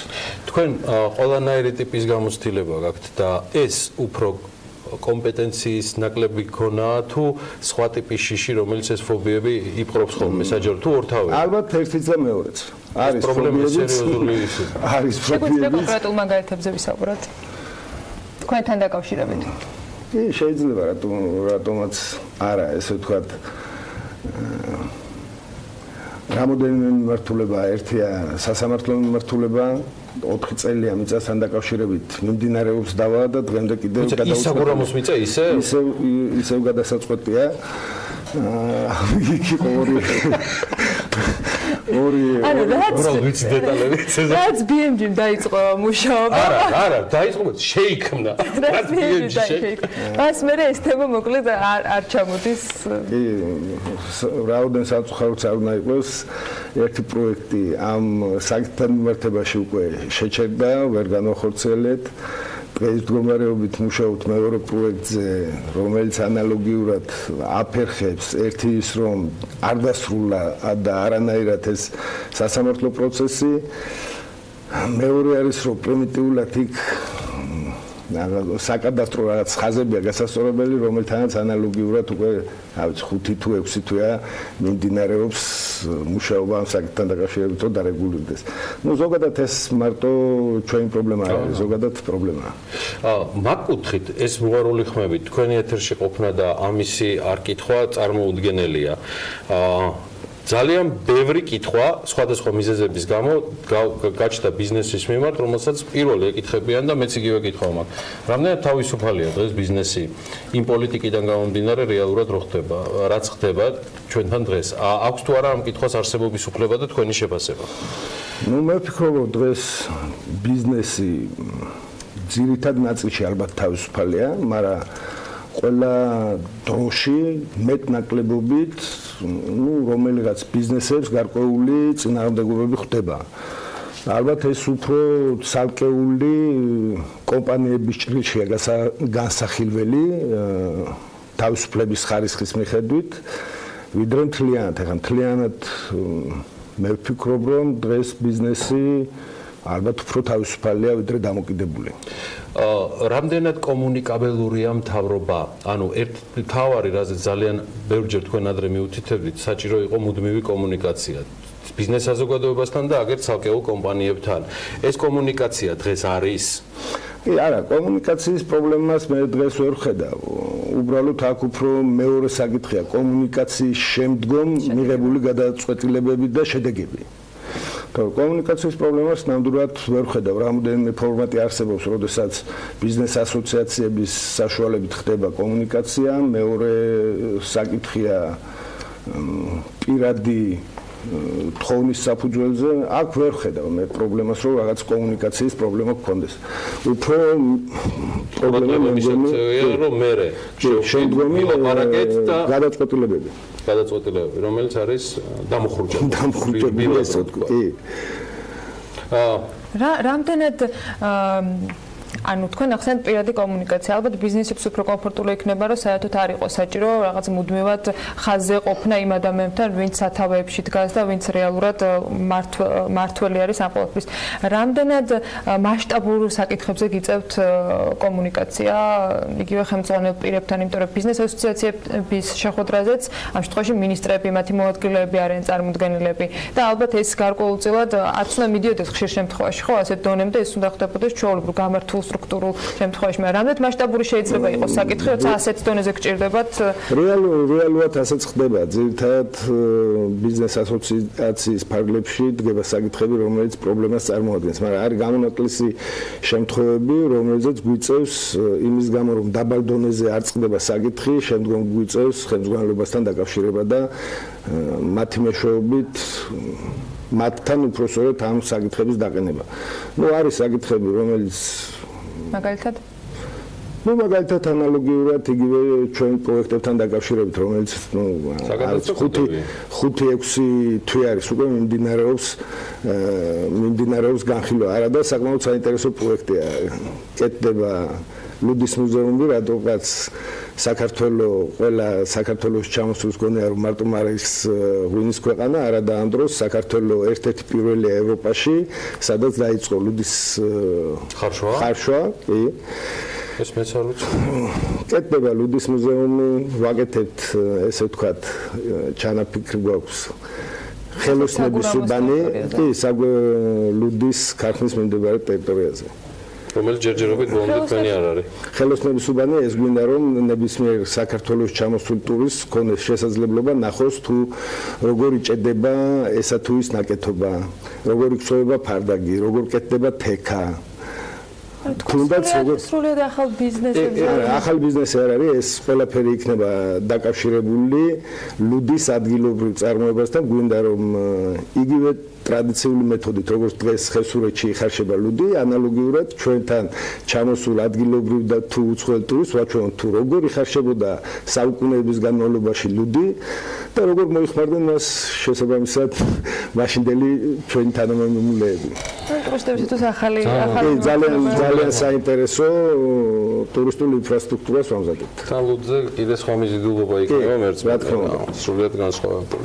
წარმოებების კუთხით არის თუ არა პროექტები, რომელიც კიდევ განიხილება, მე ვიცი თქვენი დაუდგომელი და მოუსვენარისული ამასთან დაკავშირებით. კი, რა თქმა უნდა, ჩვენ ის პროექტები, რომელიც ქონდა ერთი წუთით არ გაგვჩერებია, რამდენიმე პროექტი დასრულებულია უკვე და უბრალოდ ფინანსურ ინსტიტუტებთან მუშაობთ მის ფინანსების მოძიებასთან დაკავშირებით. ეს არის კონცენტრატების წარმოება და ეს არის ეთერზეთების წარმოება, რომელიც თითქმის დასრულებულია და უბრალოდ საფინანსო ინსტიტუტებთან ჯერჯერობით ვერ მივაღწევთ საბოლოო შეთანხმებას. ისე მუზეუმზე დაბრუნდებით და ეს დავუსწრებ. ხარჯი თუ გაქვთ დათვლილი, დაახლოებით რა თქვათ მასშტაბის ინვესტიცია იქნება? ეს არის $3 მილიონ ინვესტიცია დაახლოებით. ამ შემთხვევაში დაგჭირდებათ დონორები ან თქვათ საერთაშორისო ორგანიზაციები? ამ შემთხვევაში ჩვენ გვყავს ერთი ქართველი, ძალიან კარგი ქართველი პარტნიორი, რომელიც წლების განმავლობაში წასულია უცხოეთში და იქ ცხოვრობს და შესაბამისად ის აპირებს თავისი გარკვეული ფინანსების ჩადებას ამ პარტნიორობას ცოტა ხანში ალბათ. მაგრამ აქ უფრო არის მეორე პრობლემა, რომ დღემდე ვერ მოახერხებთ ამ საკადასტრო ხაზების, ესე ვთქვათ, გასწორება. და გამიჯნა რომ ტერიტორიას დაერქვას. და მეორეა ის პროცესი, რასაც ქვია სასამართლოს დაუსრულებლობა. რაც შეეხება კონცენტრატების წარმოებას, აქ უბრალოდ ველოდებით სასამართლო პროცესების დასრულებას. და კონცენტრატები და მერე უკვე ეთერზეთებით პარალელურ რეჟიმში ჩაეშობა სრულად. ეთერზეთები ეგ უკვე საგურამოს ტერიტორიაზე არ კეთდება, ეგ ორი მიმართულება გვაქვს, ერთი კახეთში და ერთი დასავლეთ საქართველოში, სხვადასხვა მიმართულების სცენარებთან არის დაკავშირებული და შესაბამისად ადგილებიც სხვადასხვა იქნება. რაც შეეხება საინვესტიციო ღირებულებას, კონცენტრატების წარმოება ეს არის დაახლოებით 8 მილიონ ევრომდე და ეთერზეთების ცოტა მეტი. ამ შემთხვევაში 10 მილიონს გადააჭარბებს ეთერზეთები.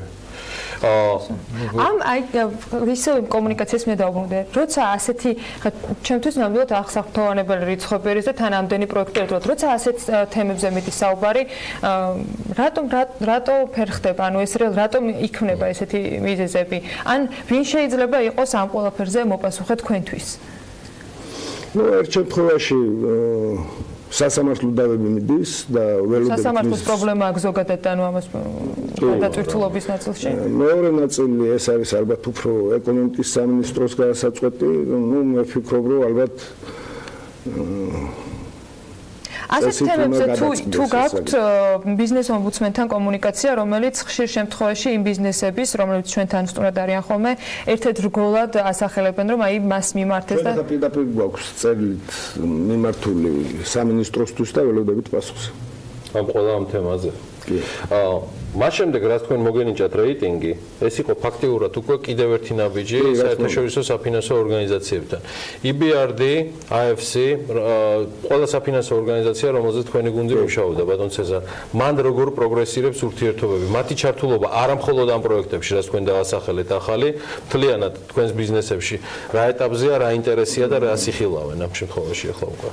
ჩვენ ახლა ზედაზემა მიიღო დაფინანსება, ხელშეკრულება უკვე გაფორმებულია და ალბათ მოვახდენთ ადგილობრივი რესურსის რეფინანსირებას EBRD-თან დაკავშირებით. ამასთან ერთად უშვებთ ფასიან ქაღალდებს, რომლის დიდ ნაწილს ყიდულობს თვითონ EBRD. ისევ ლარში იქნება ეს? ისევ ლარში იქნება, კი, ლარში იქნება. ისე რომ ძალიან აქტიური თანამშრომლობა გვაქვს საერთაშორისო ინსტიტუტებთან და შესაბამისად ყველა მე ვფიქრობ, რომ ახალ პროექტებშიც იქნება მათი მონაწილეობა გათვალისწინებული. მე არ ვიცი უბრალოდ იმაზე მეტი რა უნდა დაემატოს გარდა იმისა, რომ ეს საკითხები უბრალოდ ძალიან სწრაფად უნდა გადაწყდეს. მე დარწმუნებული ვარ კიდე წლის ბოლომდე შევხვდებით ბატონ ცეზარს ამ სტუდიაში. რამე ხო არ რჩება ისეთი, რაც ასე ვთქვათ არ თქვით და შეიძლება ჩვენ გამოვხდეს, იმიტომ რომ ეთერზეთებს და კონცენტრატებს მეც არ ველოდი უკვე. არა, ეს უკვე დიდი ხანია, დაახლოებით 2014 წლიდან იყო დაანონსებული, თუ 15-დან აღარ მახსოვს, უბრალოდ აქ არის რიგი საკითხების, რომელიც ვერ გადაწყდა. დღემდე 5 წელი მიმდინარეობს მარტო ერთ საკითხთან დაკავშირებით სასამართლო დავა, რომელსაც ალბათ მე უკვე როცა იქნება დასასრული უნდა ჰქონდეს. იმედია 2019-ში უკვე კონკრეტულ საკითხებზე მე ვფიქრობ, რომ 2018-დან 2019-ში ეს პრობლემები აღარ უნდა გადაგვყვეს. წარმატებები ცეზარ ჩურჩელს, წარმატებები ქართული ლუდის კომპანიას ზედაზენს, მისი დამფუძნებელი და მმართველი პარტნიორი გსტუმრობდა. ეხლა ეთერში და ვიდრე ბატონ ცეზარს გავაცილებთ, კიდევ ერთი ძალიან საინტერესო ინტერვიუ ერთი ინვესტორთან, იგი არ გახლავთ ეროვნებით ქართველი, მაგრამ საქართველოს მოქალაქეა, მე რამდენადაც ვიცი, ოლეგ ოსინოვსკი და ერთ-ერთი მნიშვნელოვანი ინვესტორია, რომელიც საქართველოში არსებულ პრობლემებზე საუბრობს. კიდევ ერთი საკმაოდ გულწრფელი ინტერვიუ ოლეგ ოსინოვსკისთან ელენე ჩომახიძემ მოამზადა, რომელიც რამდენიმე წუთში თავისი რუბრიკით შემოგვიერთდება და ასევე ოლეგ ოსინოვსკი იქნება ქართული Forbes-ის ყდის გმირი, რომელიც სულ რამდენიმე დღეში უკვე იხილავს ჩვენი მკითხველი. რამდენიმე კვირის წინ თქვენ ჩვენთან საუბრისას აღნიშნეთ, რომ საქართველოს ხელისუფლების პრიორიტეტს უცხოური ინვესტიციების მოზიდვა აღარ წარმოადგენს და ქვეყანაში კორუფციის ნიშნები გაჩნდა. მოდით უფრო ვრცლად ვისაუბროთ ამ საკითხზე და გვითხრით, რის საფუძველზე თვლით, რომ ხელისუფლების კურსი შეიცვალა და კორუფციის საკითხიც აქტუალური გახდა დღესდღეობით საქართველოში. როგორც რამდენიმე კვირის წინაც აღვნიშნე, მე ვხედავ, რომ საქართველოში გაჩნდა კორუფციის პირველი ნიშნები და ამან ჩვენამდეც მოაღწია. თუმცა ამავდროულად არ უნდა დაგვაუწყდეს, რომ საქართველო ერთ-ერთი მოწინავე ქვეყანაა ბიზნესის კეთების სიმარტივის თუ სხვა საინტერესო შესაძლებლობების თვალსაზრისით. ამჟამინდელ მთავრობას, რაც შეეხება ვფიქრობ, ის ერთ-ერთი ყველაზე ეფექტიანი მთავრობაა მთელი მსოფლიოს მასშტაბით. თუმცა იქიდან გამომდინარე, რომ მე აქ დიდი ხანია ვცხოვრობ და კიდევ დიდხანს ვაპირებ ცხოვრებას, მინდა რომ ქვეყანა უფრო მეტად განვითარდეს. ცხადია, მე საქართველოს ფარგლებს გარეთ არასოდეს ვიტყვი, რომ ქვეყანაში საინვესტიციო კუთხით პრობლემებია, ან თუნდაც ქვეყანაში კორუფციის ნიშნებია, მაგრამ ქვეყნის შიგნით ყოველთვის გავამახვილებ ამაზე ყურადღებას, რადგან ვთვლი, რომ ეს ასე არ უნდა იყოს. კონკრეტულად რისი დეფიციტია ქვეყანაში და რაში გამოიხატება ის, რომ ხელისუფლების პრიორიტეტები სულ სხვანაირად დაალაგდა ბოლო წლების განმავლობაში. უკვე წლებია მე საქართველოს პოტენციალის და შესაძლებლობების პოპულარიზაციას ვეწევი მის ფარგლებს გარეთ და ეს ქვეყნის ხელისუფლებამაც ძალიან კარგად იცის. ამ დრომდე არაერთი ინვესტორის დაინტერესება მოახერხეს საქართველოში და მინდა იცოდეთ, რომ დღეს მათ უმეტესობას აკათობით მილიონის ინვესტიცია აქვს განხორციელებული. მე დღემდე ქვეყნის პრომოუშენით ვარ დაკავებული და დიდი სიამოვნებით ვესაუბრები უცხოელ ინვესტორებს საქართველოზე და მის საინვესტიციო შესაძლებლობებზე, რომლებიც მართლა ძალიან ბევრი და მრავალფეროვანია, თუნდაც ჩემივე მაგალითიდან გამომდინარე. სასიხარულოა, რომ მე მათ დაინტერესებას ვახერხებ და ისინი ჩამოდიან საქართველოში. თუმცა აქ ჩნდება მთავარი დაბრკოლება. ქვეყანაში არავინაა ისეთი, რომ ინვესტორთან კომუნიკაცია ჩააბარო და გარკვეულწილად გადააბარო ისინი შესაბამის ადამიანებს. დღეისთვის არ არსებობს არანაირი ინსტრუმენტი, რომლითაც შემოსული პოტენციური ინვესტორის შეგიძლია დატოვო ქვეყანაში. მახსოვს ადრე ხელისუფლების ძალიან მაღალი რანგის თანამდებობის პირებისგან რამხელა დაინტერესება მოდიოდა უცხოელი ინვესტორების მიმართ. იცით რაშია საქმე? არც ერთი მსხვილი ინვესტორი არ შეხვდება რომელიმე რიგით თანამშრომელს კონკრეტულ სამინისტროში. ასეთი ადამიანები მინიმუმ მინისტრის რანგის ადამიანებს ითხოვენ საკომუნიკაციოდ, ხოლო თუ ასეთი მინისტრი ვერ მოიძებნა და პრემიერ-მინისტრის მიუწვდომელია, აღნიშნული ინვესტორი მარტივად ადგება და წავა ქვეყნიდან. ასე დროს ყოველთვის მოიძებნება სხვა ქვეყანა, სადაც პრემიერ-მინისტრის ხელმისაწვდომი იქნება და მინისტრებიც. მინდა ხაზი კიდევ ერთხელ გავუსვა, რომ ეგრეთ წოდებული ბექ-ოფისის არარსებობა ქვეყანაში ძალიან დიდ პრობლემებს ქმნის. ასეთი ბექ-ოფისი არსებობდა ღარიბაშვილის დროსაც, ისევე როგორც კვირიკაშვილის პრემიერ-მინისტრობის დროს. ახლა კი მამუკა ბახტაძის შემთხვევაში სამწუხაროდ ასეთი ცნება აღარ არსებობს. იყო თუ არა თქვენ შემთხვევაში კონკრეტული ფაქტები, რამაც დაგარწმუნათ, რომ ხელისუფლება უცხოური ინვესტიციების მოზიდვასა და მათ განვითარებაზე აღარ აკეთებს აქცენტს. მინდა გითხრათ, რომ ასეთ ფაქტებს ადგილი აქვს ფაქტობრივად ყოველდღიურად. მე ჩამომყავს ინვესტორები და არავინ მოიძებნა ისეთი, ვინც ამ ინვესტორებთან მოლაპარაკება ელაპარაკებებს საწარმოებს. ცხადია გულისხმობს შესაბამისი რანგის ადამიანებს. მე თავად ვურეკავ პრემიერ-მინისტრს, მაგრამ პასუხი რატომღაც არასდროს არ მაქვს. სწორედ ეს საკითხი წამოვჭერი გუშინ ბიზნეს ასოციაციასთან შეხვედრისას, რომ აუცილებელია ინვესტ ჯორჯიას აღდგენა, ანუ იმ მექანიზმის აღდგენა, რომელიც დაამყარებს საჭირო კომუნიკაციას ინვესტორებთან. თუ ჩვენ გვინდა მუშაკოს 10%-იანი ზრდა სამის ნაცვლად, ადგილობრივი ფული ამისთვის საკმარისი არ იქნება. ქვეყანას სჭირდება უცხოური ინვესტიციები და სწორედ მათი მოზიდვა უნდა იყოს ხელისუფლების მთავარი პრიორიტეტი, რაც დღეს ასე არ არის სამწუხაროდ. თუ ასე გაგრძელდება, ნორმალურ ეკონომიკურ ზრდაზე ოცნებაც ზედმეტია. მიუხედავად ზემოთქმულისა, თქვენ ამბობთ, რომ საქართველოს საინვესტიციო გარემო ერთ-ერთი საუკეთესოა სხვა ქვეყნებთან შედარებით. თქვენი აზრით, რა ხდის ქვეყანას ასე მიიმზიდველს ინვესტიციების კუთხით? საქართველოს საინვესტიციო გარემოს ერთ-ერთი მთავარი უპირატესობაა ის, რომ აქ ბიზნესის კეთება ძალიან მარტივია. ასევე მეტნაკლებად გამართულია სასამართლო სისტემა, თუმცა ფაქტს, რომ ეს სისტემა ნელა მუშაობს, ვერსაც წაუვალთ. მაგალითად, ჩვენ გვაქვს დავა საქართველოს საგზაო დეპარტამენტთან და პირველი სასამართლოს ხდომა საჩივრის შეტანიდან 3 წლის მერე იყო ჩანიშნული. ეს ნამდვილად პრობლემაა, თუმცა მიუხედავად ამისა ვთვლი, რომ დღესდღეობით ქართული სასამართლო სამართლიანია და ყოველ შემთხვევაში იმედი გვაქვს, რომ მასზე გავლენა არ აქვს არც ერთ სახელმწიფო უწყებას. საინვესტიციო გარემოს მომხიბვლელობის კიდევ ერთი მაგალითია საგადასახადო სისტემა, რომელიც საქართველოში მოქმედებს და საკუთარი თავისქება თუ არ ჩამითვლით ვიტყვი, რომ ესტონური მოდელის შემოღება ჩემი დამსახურებაც არის გარკვეულწილად, რადგან მე წლები ვარწმუნებდი ხელისუფლებას ამ მოდელის სიკეთეებში. სხვათა შორის წელს ეს მოდელი ლატვიამაც დანერგა საკუთარ საგადასახადო სისტემაში.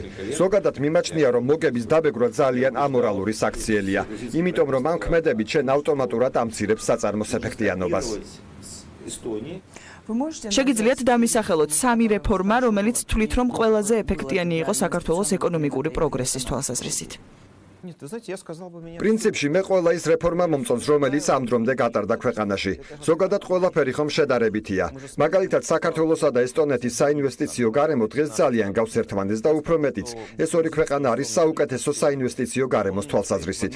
ერთადერთი, რაც ახლა ყველაზე მეტად საჭიროა საქართველოში, ეს არის ინვესტორების მიმართ შემოbrunება, ანუ მათი ყოფნა არ ყოფნით და ზოგადად მათი პოტენციალით დაინტერესება. წელს უცხოური ინვესტიციები და ინვესტორები აღარ წარმოადგენს ხელისუფლების პრიორიტეტს და ეს ძალიან შესამჩნევია.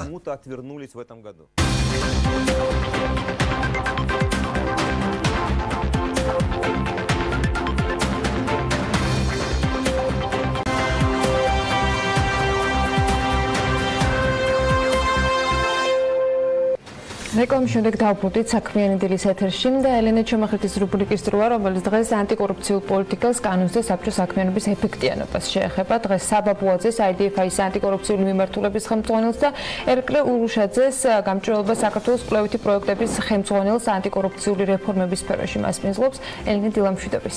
დილამშვიდობის, ანა, მივესალმები ჩვენს მაყურებლებს. პრინციპში შენ უკვე წარადგინე ჩემი თემაც და სტუმრებიც, ასე რომ მე ის გადავრჩენია, რომ ჩემს სტუმრებთან გადავინაცვლო დილამშვიდობის საბა. მივესალმები ერეკლესაც, რომელიც გამჭვირვალება საქართველოს ოფისიდან გვერდება. დიდი მადლობა იმისთვის, რომ დილიდან გამოყავით დრო იმისთვის, რომ ჩვენ ეთერში საუბროთ ამ საინტერესო თემაზე და აქტუალურ თემაზე ბოლო პერიოდში განსაკუთრებით. ის ადამიანები, ვინც ჩვენს გადაცემას უყურებენ, პრინციპში საქმის კურსში არიან, გასული კვირიდან მოყოლებული, რომ კორუფციის თემა, ზოგადად და კორუფციის ნიშნების გაჩენის თემა აქტუალურია საქართველოში, როგორც ჩვენი რესპონდენტები ამახვილებენ ამაზე ყურადღებას. ასე რომ ერთიორად უფრო მეტად მნიშვნელოვანია და საინტერესოა, რომ დღეს გავაკეთოთ სწორი აქცენტები, ვისაუბროთ ანტიკორუფციული საბჭოს ეფექტიანობაზე, რომელიც სხვათა შორის ბევრმა შეიძლება არც კი იცის, მაგრამ გვაქვს ასეთი უწყება, სადაც შედიან არასამთავრობო ორგანიზაციები, ისევე როგორც საკანონმდებლო და აღმასრულებელი ხელისუფლების წარმომადგენლები. ასე რომ მოდით ვისაუბროთ აღნიშნული საბჭოს საქმიანობაზე და ამ საქმიანობის ეფექტიანობაზე პირველ რიგში. თქვენც საბა ხართ აღნიშნული საბჭოს, თქვენი ორგანიზაცია გახლავთ საბჭოს ერთ-ერთი წევრი, ისევე როგორც საერთაშორისო გამჭვირვალობა საქართველოს. მოდით დავიწყოთ თქვენით საბა. პირველ რიგში ძალიან ისეთი მარტივი შეკითხვით დავიწყებ და ამავდროულად ვფიქრობ, რომ რთული შეკითხვითაც, რამდენად ეფექტიანია აღნიშნული საბჭოს მუშაობა ბოლო წლებში განსაკუთრებით. იმისთვის რომ გავზომოთ პირველ რიგში კიდევ ერთხელ მივესალმებით თქვენს მაყურებელს და მადლობას იხდით, რომ ამ თემას უთმობთ ყურადღებას, ვინაიდან კორუფციის პრობლემა და ანგარიშვალდებულების და გამჭვირვალების პრობლემა დღეს საკმაოდ მწვავედ დგას საქართველოში და ამან თავი იჩინა უკანასკნელი დროის განმავლობაში, ისე როგორც არასდროს ბოლო წლების განმავლობაში. როდესაც ვსაუბრობთ ანტიკორუფციულ პოლიტიკაზე და მის ეფექტიანობაზე, პირველი საზომი ალბათ არის ის, თუ რამდენად ეფექტიანად განხორციელდა კონკრეტული პოლიტიკა, უშუალო შემთხვევები, ხო? რამდენად სუფთა არის გარემო კორუფციისგან, რამდენად ხდება პრევენციაზე მუშაობა და რამდენად გვაქვს მეორეს მხრივ შედეგი აი ამ პოლიტიკის აღსრულებაში. აი რა შედეგი გვაქვს დღეს, რა შეგიძლია? შედეგზე რთული არის ვისაუბროთ, თვითონ საბჭო, როდესაც იმუშავებს სტრატეგიულ დოკუმენტებს, ეს არის ანტიკორუფციული სტრატეგია და სამოქმედო გეგმა, მას აუცილებლად უნდა ახლავდეს რაღაც კონკრეტული ვადის გასვლის შემდეგ გაზომვა აი ამ შედეგებისა, რაც მიღწეული არის სამწუხაროდ სახელმწიფო დღეს არ ზომავს ამ შედეგებს და უყურებს სხვადასხვა ინდექსებს იმისათვის, რომ თქვათ ნახოს როგორი არის მდგომარეობა, უშუალოდ თვით შეფასება არ ხდება ამ პოლიტიკის. ჩვენი გადმოსახედიდან კორუფციის პრობლემა და განსაკუთრებით მაღალი დონის კომპლექსური და ელიტური კორუფციის პრობლემა საქართველოში მწვავედ დგას უკვე დიდი ხანია. და ამას ასევე ადასტურებს კორუფციის საკითხებზე მომუშავე საერთაშორისო ორგანიზაციების ანგარიშები. ერთ-ერთი ასეთი არის მაგალითად ეკონომიკური თანამშრომლობის და განვითარების ორგანიზაციის ანტიკორუფციული ქსელის მონიტორინგის ანგარიშები, სადაც საუბარი არის იმაზე, რომ მაღალი დონის კორუფციასთან დაკავშირებით უნდა გადაიდგას კონკრეტული ნაბიჯები და ჩვენ დიდი ხანია უკვე საერთაშორისო გამჭირვალობა საქართველოს და ჩვენ ერთად მოუწოდებთ უკვე დიდი ხანია ხელისუფლებას, რომ ამ კუთხით დაიწყოს მუშაობა და შეიქმნას დამოუკიდებელი ანტიკორუფციული სამსახური. ის პრიორიტეტები ამასთან დაკავშირებით ერეკლესაც ვკითხავ, ახლა ერეკლე დილამშვიდობის კიდევ ერთხელ, როგორია აღნიშნული საბჭოს პრიორიტეტები, როდესაც ჩვენ ვსაუბრობთ საბჭოს საქმიანობაზე, მის სტრატეგიაზე, რომელზეც წესიდარიგით აღნიშნული საბჭო უნდა მუშაობდეს და რაზე სვამს აქცენტებს, ესე რომ ვთქვათ, აღნიშნული საბჭო, თუ შეგიძლიათ რომ გითხრათ. არის თუ არა, დგას თუ არა სწორ გზაზე ეს საბჭო, ესე რომ ვთქვათ. დიდი მადლობა. ერთი მხრივ მინდა პირველ რიგში დავეთანხმო ყველაფერი იმას, რაც საბამ თქვა. თქვენ ძალიან ნიშანდობლივია თქვენ დასაწყისში ბრძანეთ, რომ ბევრმა შეიძლება არც იცოდეს ანტიკორუფციული საბჭოს არსებობის შესახებ და მგონი ეს არის ერთ-ერთი საუკეთესო ინდიკატორი იმ პრობლემის, რაც გვაქვს. ანუ კორუფციის პრობლემა დღეს ქვეყანაში ობიექტურად არსებობს. ბოლო პერიოდში განსაკუთრებით და მანამდეც ხშირად მედიით მაგალითად ვიგებთ კორუფციის გარკვეული შემთხვევების სხვადასხვა ტიპის შემთხვევების შესახებ. მიმდინარეობს საჯარო დისკუსია არასამთავრობო ორგანიზაციების, მთავრობის, პოლიტიკური პარტიების მონაწილეობით, მაგრამ ანტიკორუფციული საბჭო რაღაცნაირად არ ჩანს მთელს ამ დისკუსიაში როგორც მონაწილე. ანუ ინსტიტუტი, რომელიც პრინციპში უნდა იყოს წამყვანი ანტიკორუფციული პოლიტიკის დაგეგმვისა და განხორციელების მხრივ, ის რეალურად ამ საზოგადოებრივ დისკუსიაში კორუფციის შესახებ პრაქტიკულად არ ფიგურირებს. ძალზე დაბალია ცნობადობა, საზოგადოებრივი ინფორმირებულობა საბჭოს შესახებ. ესეც გარკვეულწილად თავად საბჭოს პასუხისმგებლობის შედეგია. თქვენ პრიორიტეტებს თუნდაც დახურული იყოს აღნიშნული შეხვედრები, როგორც ძირითად შემთხვევაში არის კიდეც და ღიაობა შეიძლება ესე არ იყოს, მაგრამ ყოველ შემთხვევაში ეფექტიანი მაინც უნდა იყოს, რაზეც თქვათ შეფასებები, თუნდაც თქვენი შეფასებები ისევე როგორც სხვა ამ საქმეში გათვითცნობიერებული პიროვნებების შეფასებები არც ისე დადებითია, შემიძლია ეს მეთერითაც აღვნიშნო. თუმცა საინტერესოა საკანონმდებლო ესე რომ ვთქვათ, საქმიანობის ინიცირება, რაც წესიდარიგით მე როგორც გავეცანი აღნიშნული საბჭოს საქმიანობას, ერთ-ერთი ვალდებულებაც კი აღნიშნული საბჭოსი და აღნიშნული საბჭოს წევრების მუშაობის. თქვენი დავიწყოთ, საბა, რამდენად გახსენდებათ ისეთ შემთხვევა, რომ ამ საბჭომ გარდა იმისა, რომ ვთქვათ, პოლიტიკაზე იმუშავა და სამოქმედო გეგმაზე იმუშავა, ერთ-ერთი შემადგენელი ნაწილი იყო საკანონმდებლო ინიციატივით გამოსვლა, ვთქვათ, და საკანონმდებლო ცვლილებები ანტიკორუფციული საქმიანობის მიმართულებით ქვეყანაში. Იცით არის პირველი, ასე ვთქვათ, საკითხი, პირველი რიგის საკითხი არის ის, რომ იმისთვის რომ პრობლემას შეებრძოლო, უნდა აღიარო, რომ გაქვს პრობლემა. ჩვენ მუდმივად ამაზე გვაქვს ამ სამუშაო რეჟიმში დისკუსია, რომ ვაღიაროთ, რომ გვაქვს პრობლემა მაღალი დონის ელიტურ კორუფციასთან დაკავშირებით და სამწუხაროდ ამის გააზრება ხელისუფლების და აი ამ საჯარო დაწესებულებების მხრიდან, რომლებიც უძღვებიან ამ პროცესს და მხედველობაში მაქვს პირველ რიგში იუსტიციის სამინისტრო, რომელიც არის სამდივნო ამ ანტიკორუფციული საბჭოსი, პირველ რიგში უნდა გააცნობიეროს და აღიაროს, რომ ამ კუთხით არსებობს პრობლემა და შემდეგ ამას უნდა რა თქმა უნდა მოყვეს კანონმდებლობის და მისი აღსრულების კუთხით განხორციელება ღონისძიებების. სამწუხაროდ ეს ასე არ ხდება. ერეკლემ ძალიან სწორად აღნიშნა, რომ საბჭოს შესახებ ცნობადობა არის ძალიან დაბალი. ეს საბჭო არ არის რაღაც კონკრეტული დაწესებულება, ხო, ეს არის საქართველოში ფაქტიურად ყველა ძირითადი საჯარო დაწესებულებისგან შემდგარი უწყებათა შორისი, ასე ვთქვათ, წარმონაქმნი. საინტერესო რა არის? უნდა ხდებოდეს განხილვა ამ საკითხების. გეთანხმებით მეც აბსოლუტურად, თუმცა ესეთი შეკითხვა გამიჩნდა, აი ბოლო რამდენიმე წლის განმავლობაში რაც ეს საბჭო საერთოდ ფუნქციონირებს და საკმაოდ ბევრი საინტერესო ადამიანთაც არის დაკომპლექტებული, შეგვიძლია ასეც ვთქვათ. თუ გახსენდებათ, აი ყველაზე მნიშვნელოვანი ისეთი ცვლილება, რომელზეც იმუშავა აღნიშნულმა საბჭომ, რაღაც შედეგი, რაღაც მონაგარი ხომ უნდა კონდეს აღნიშნულ საბჭოს და მის საქმიანობას ამდენი წლის განმავლობაში. აი რა გახსენდებათ, ვთქვათ, თქვენს რას გამოარჩევთ, ერეკლე თქვენს რომ გითხრათ და შემდეგ საბა თქვენთანაც მექნება ეს შეკითხვა აუცილებლად. ერეკლე გისმენთ. ეცეთ რა არის დღევანდელი პრინციპში მოწყობით, ინსტიტუციური მოწყობით ამ საბჭოს იმაზე ბევრად მეტს ვერ მოვთხოვთ, რასაც ის აკეთებს.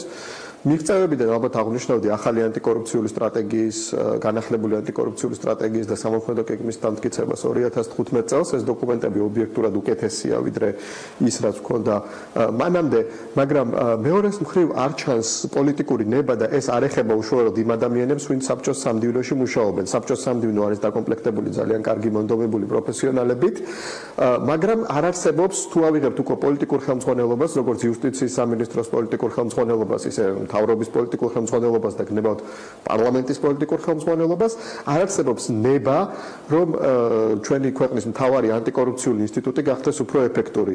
ამას სჭირდება საკანონმდებლო ცვლილებები, ანუ უნდა მიენიჭოს ამ საბჭოს დამატებით უფლებამოსილებები, სჭირდება შესაბამისი რესურსების გამოყოფა ბიუჯეტიდან და ამ ყველაფრის პოლიტიკური ნება არ ჩანს. დღეს მაგალითად ანტიკორუფციულ საბჭოს თავისი საკუთარი ვებსაიტიც კი არ აქვს, ისევ და ისევ რესურსების პრობლემის გამო.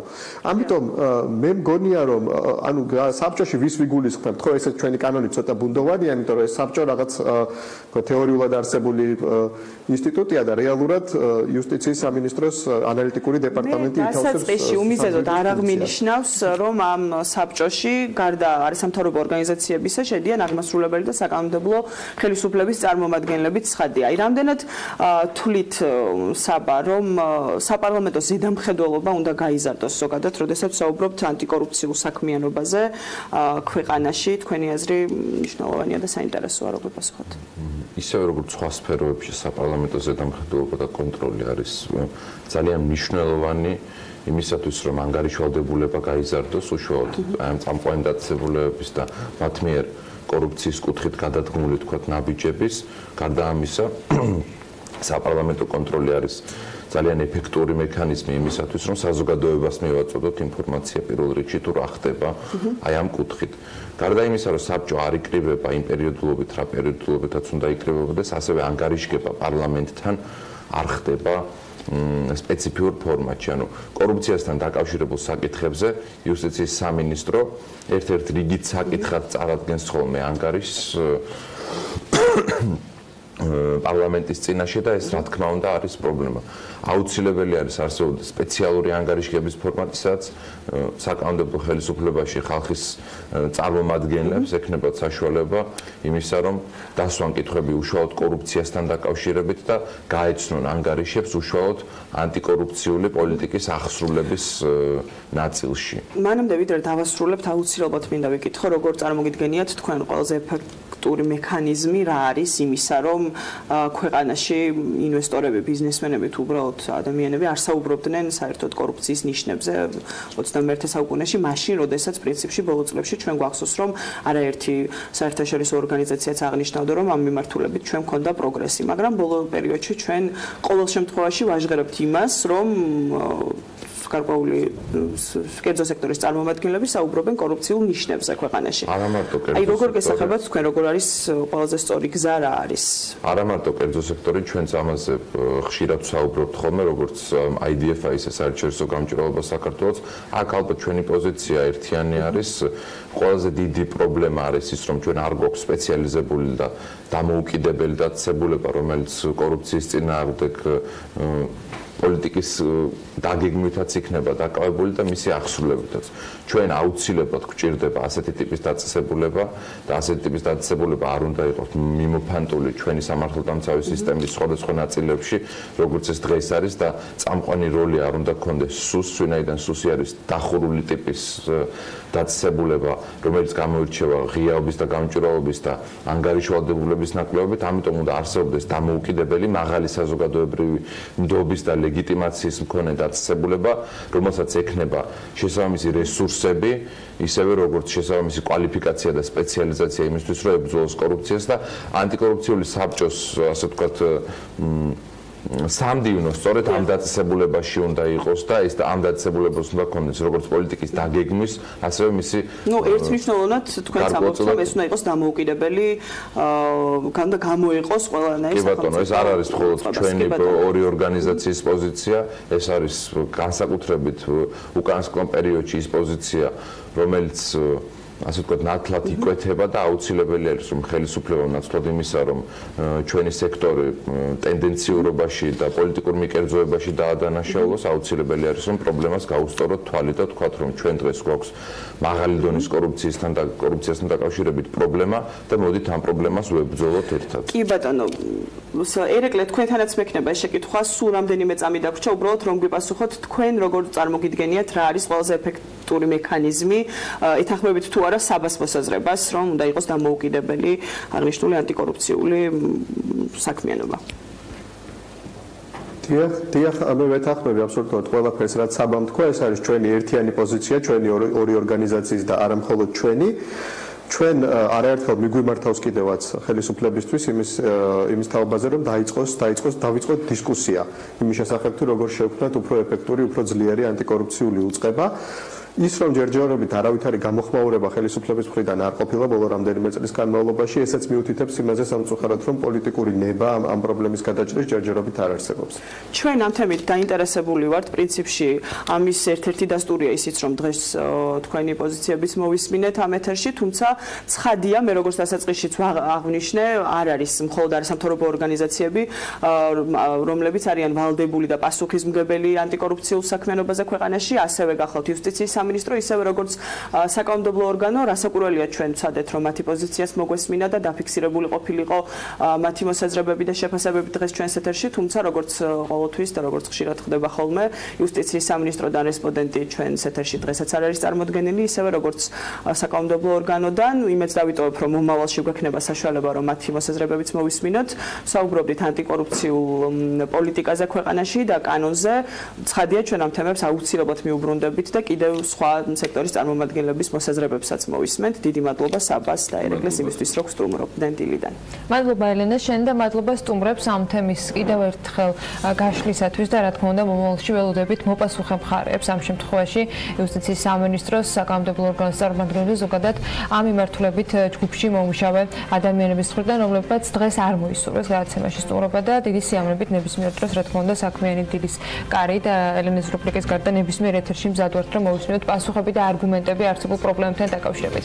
დღევანდელ ეთერს კი ამით ვასრულებთ. მე ბედნიერ დღეს გისურვებ. წინ გელოდებათ ტელეპირველის დღის ამბები ზუსტად 11-ზე ქალების ნარატივი, ძალიან საინტერესო სტუმრები და თემები და რა თქმა უნდა საქმის კურსის ეთერები. ხვალამდე გემშვიდობებით, შეხვდებით ისევ დილის 8-ზე ტელეპირველის ეთერში.